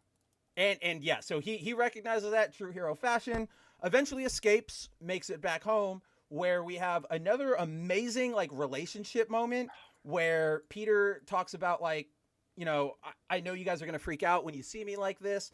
MJ says, like, look, I've been pretty strong throughout all of this, but when should I be scared? It's such a when real... do I get to start freaking out, right? Yeah, when do I get to start freaking out? And then Peter gives her that awesome line of, like, if I ever come home and I say run, you run. And I'm just like, fuck, like, that's crazy. Yeah. Like that's so crazy. But Hickman understands a strong, like, adult relationship between these two better than anybody. And it's so refreshing. It's so inspired. Like, I don't know. This interaction is so good, and it makes me just it makes me miss them even more. And I didn't think it was possible. It makes me even more mad at Nick Lowe and Tom Breeze. Right, exactly. And Zeb Wells. But then we also get this pretty funny moment where she's like, "You want to fool around?" I love that. Shit, like, I want to, but I have to be somewhere. And I'm like, I have to go meet, like, Uncle Ben at the grave site or the memorial site rather, for, like, all the people that died on that one day. Yeah. You know, from the maker to, like, memorialize Aunt May. And like I love that there's an understanding here. Like, MJ gets it. Right. Oh, yeah. Like, she understands. Like, she's not mad about it. She's not pissy. She doesn't start getting passive aggressive. Or like, oh, wow, yeah, like he doesn't want to be intimate with me right now because he's got to go do this thing with his uncle where they remember, like, his aunt that freaking died, you know. And, you know, she drops the line of, like, well, maybe later. And he's like, yeah. And he's like, definitely. Absolutely. Oh, yeah. Like, he's definitely I will down. Be there. He's definitely down. Right. But it's just like he's trying to sort out all the things in his life. He's got a lot of priorities going on. He's got to do. He's got responsibility. Hickman understands this story so well, so incredibly well. Like, I'm so impressed by everything. So after that amazing MJ Peter moment, we get. I love. So this has something I really love too. We have the Sinister Six, if you will, meeting back up after all of them, you know, or most of them had their first tango with Spider-Man. And that's when we learn that Black Cat, who, if you guys remember, sort of like tried to kill himself after his and Harry's fight by falling off the roof or throwing himself off the roof. Turns out he lives, introduces his daughter, the race swap Felicia, as basically like she's going to stand in his place because he's currently, sick, injured. I also Once again, another race swap that we don't agree with them making that decision, but at least she's cute. At least she's cute. I also wanted to highlight this because it's very clear. Oh, wrong one. It's very clear that like she's not on board. Like she's like, no, she doesn't want to be doing this. Right. She's like, I'm doing this for Dad, but I don't want to be here. And I'm like, yeah. All right, we've got some great character work. But more to the point, what I really liked about the scene was we had the like everybody here is like bickering over like I'm gonna take your like territory. No, I'm gonna like hound in on yours, and then we just have like Kingpin go, no, what's yours belongs to me. And I'm just like, oh hell that was Fisk putting it on the table. Right? I know. Yeah, no, he totally just slapped it out, and I was like, that was baby arm right there. I was like, what that was. Man, that was so good. That was so good. So then we have that meeting, and then we get Peter meeting up with Uncle Ben, like Andrew was saying, at the memorial for the people that the Maker basically nuked from orbit with his laser cannon. And we get a great little interaction, memorial between them, remembering Aunt May. And then we get the reveal that Ben knows Peter is Spider-Man. That was one of those moments. That was probably one of my top 2 moments in this issue. Yeah. So that, and then that moment between Peter and MJ earlier when it was like, hey, like, I'm trying to be like really cool about everything that's going on right now. But like, when do I get to start freaking out? When can right? Because that's a natural, very human thing, right? Like the strongest possible spouse you could think of, whether it's, your husband or your wife, they're trying to work through whatever it is as strong as they possibly can. There will still be that moment where they're like, hey, when can I start freaking out? Or when should I start freaking out, rather? And I love that interaction. I also love the fun. I love that they continue to keep credit to Hickman. I can't believe I keep saying this. He keeps making Pete and MJ's relationship fun. Right? I know. And genuine, because even after all that, Pete's like, I literally just came by to grab a quick change of clothes to then go meet Ben for, the memorial, an anniversary of Aunt May's death, right? And all these other people's death. And MJ just kind of like says, hey, you want to fool around? Like you mentioned, right? And Pete's like, you can tell he wants to so badly. And he's like, I made this promise to my family, already. And MJ, this is the important thing. And this is where you can tell that Hickman isn't trying to like make one character one up the other in the emotional area. MJ understands. Yes. She understands the context. She's not getting vitriolic or emotional or anything like that. She wants to spend time with her husband, as she should. And Peter, credit to Hickman again. Peter wants to spend time with her. He wants to be with her. They want to be intimate, right? As they should. They're spouses.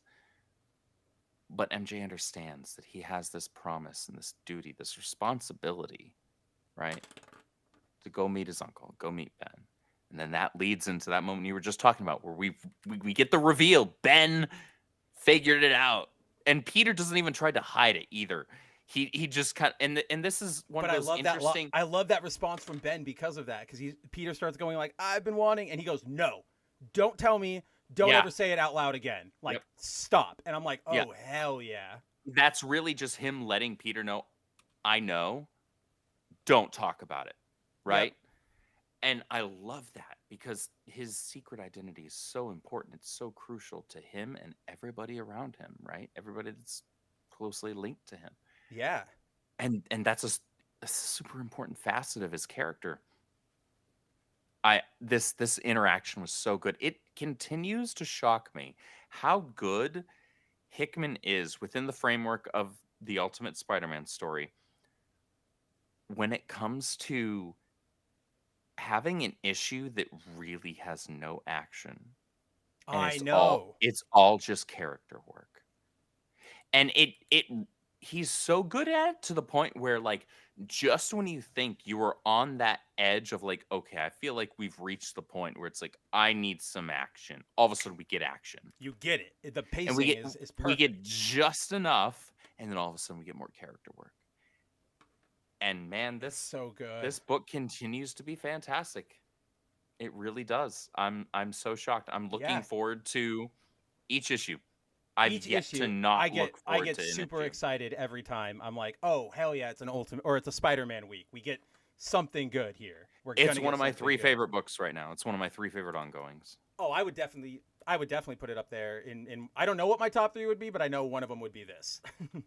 Ultimate Spider-Man and Uncanny X-Men are 2 of them. Oh yeah, there we go. What's the third right now? That's the real question. What is the third? I don't know. That's one I would genuinely have to like sit, maybe think about. I'll have to think about that. It's also, Chat, let us know. What time. What are your top 3 books right now? Chat. I don't care if it's Big 2 plus Image, Big 2 plus IDW, whatever. Indies or whatever. Doesn't matter. Let us know. Whoever the publisher is. Maybe it's some Rippaverse book. That might be what it is. Wolverine Revenge might be it. Wolverine's Revenge is really good. It's so damn good. But we're not getting another one for like 9 years, so maybe that is an honorable mention. February. Okay. Still super far away. No, I think overall you hit all of everything I feel about this issue. I couldn't have put the Peter MJ stuff better myself.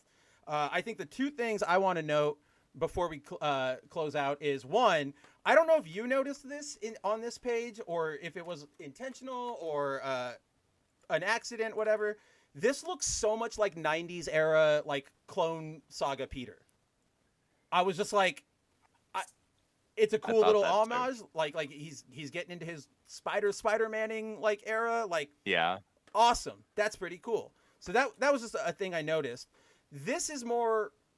I don't get this. Actually, I should have stayed zoomed in on this panel. So this is the memorial, right? Mm-hmm. You've got 3 walls with 2 names down. Let's say maybe there's 100 names per wall, and let's say on the other side, let's say there's 100. Like it's just the same on the other side. You've got 600 people here. I don't know. Like you guys might have. I know you didn't. You might not remember because you didn't read the issue, the Ultimate Universe. But no, this is what happened. It wasn't just like a little thing. It was the Maker annihilated the middle of New York. I don't think. That's thousands of people. That's what I'm saying. I'm like, I don't know. This is the aftermath. Several hundred or 7 buildings just flattened, gone in the middle of New York. Yeah, so that's that, and it's tough to make the call of whether that's a matter of like a misdescription on the writer's part or whether that's a misinterpretation on the artist's part. Maybe it's a combination of the 2. But you're right, like that. It just bugs me. The context of what we know of the event happening doesn't match up with that memorial wall, unless we're just supposed to automatically assume there are more walls. I don't know why we would. I don't know why we would. You would think that if there are more walls, it's because there are just multiple replicas of the same set of names, so that people don't have to all travel to one specific spot in this gigantic city, right? So I think that's just an error. I think. Oh, it definitely is. It was just something that bugged me because I'm like, I know what I saw. I saw that nuke go off. Like, this means something. Yeah, for sure. No, I think you're completely right there. But yeah, otherwise, like Ultimate Spider-Man just continues to be a really strong book. The best damn book, or one of the best damn books. It's the best Spider book. Again, full circle our streams. Very, very, very, very low bar.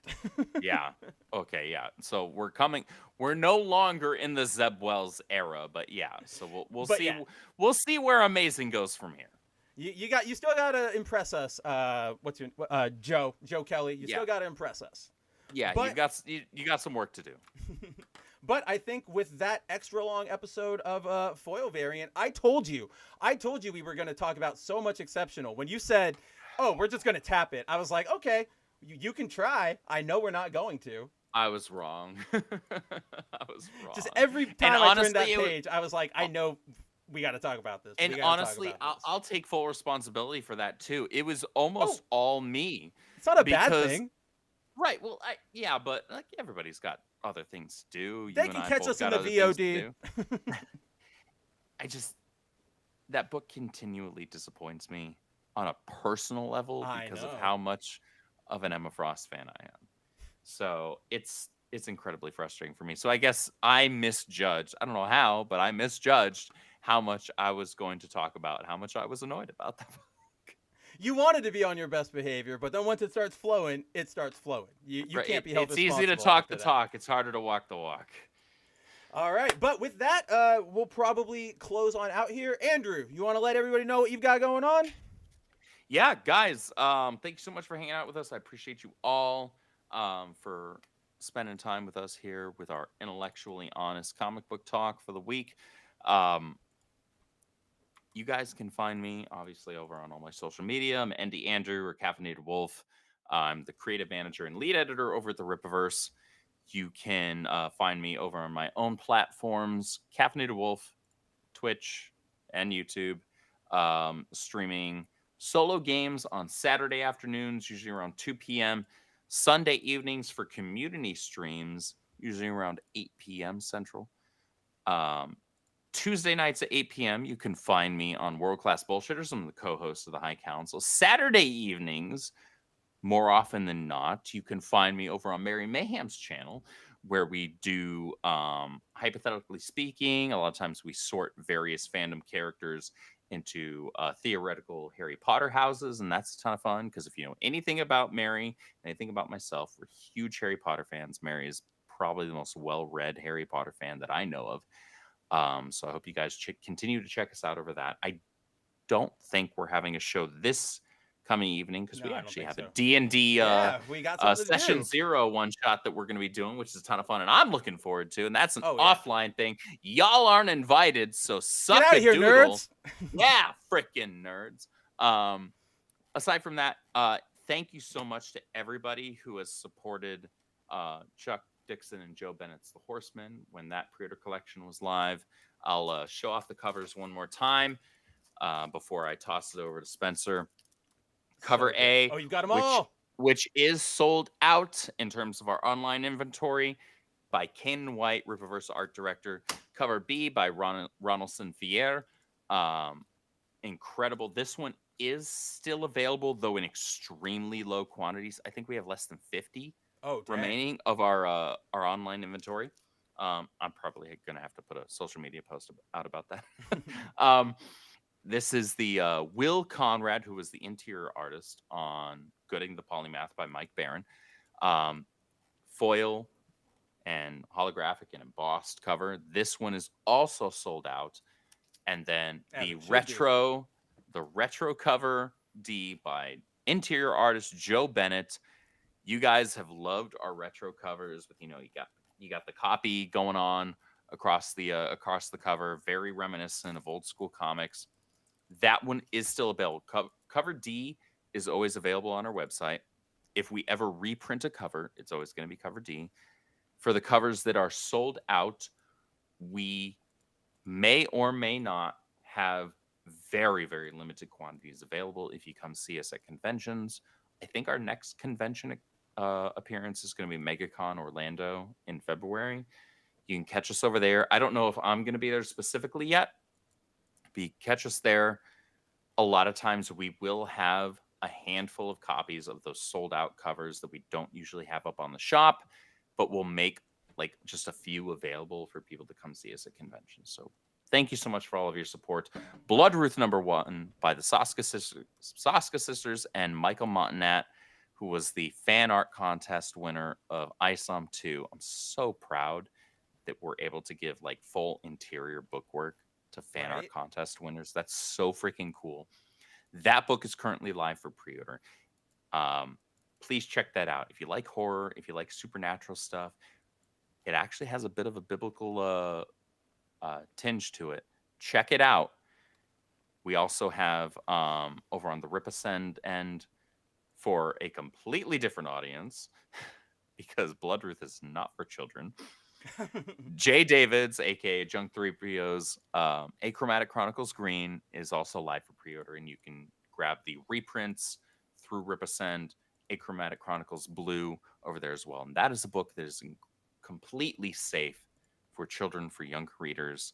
It's a safe and enjoyable story of self-discovery and bravery and adventure for kids. Like, oh, there's a lot of stuff out there these days that kids get exposed to. They don't need to be. This is not that. This is just fun for the family. As a parent, which I am not one, you can feel safe showing this to your child, and that they will learn lessons, but they're not going to be exposed to stuff that they don't need to be when they're freaking single digits. All right. All good? All good. All right. What you got going on, brother? I got nothing as eloquent as that. I was just going to say, check out boundingintocomics.com. Check out Kabuto Studios tomorrow for Good, the Mad, the Ugly. The links to Bloodruth #1 to pre-order it is down in the description, along with the temporary Discord link for tonight. So if you guys want to come hang out with us, come join up. Go pre-order Bloodruth. You can also catch Andrew's first appearance on the Control Z show over at the Rippa channel, which if you haven't checked it out yet, get the hell over there. It's in the description. Everything is down there. You can find all of our channel links, all of that fun stuff right down there. And with that, I think that's really all I've got for the week.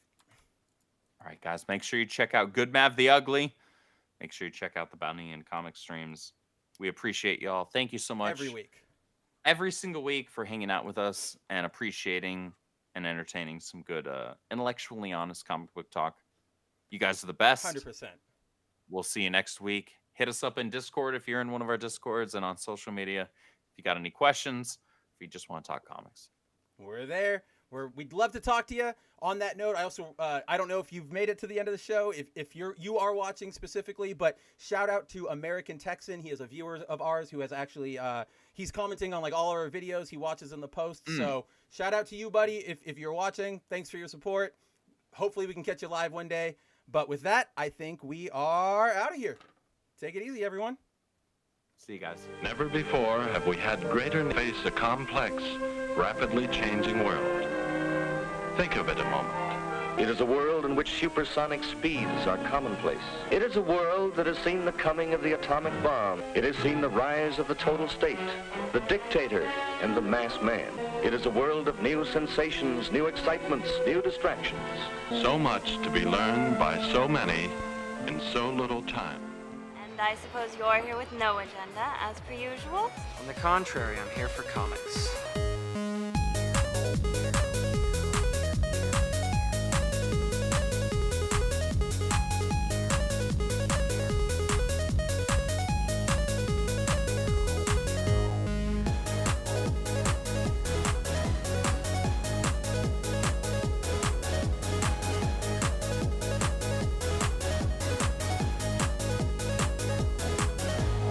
How's your comic book collection, Brody? Oh, it's going good, but I've been...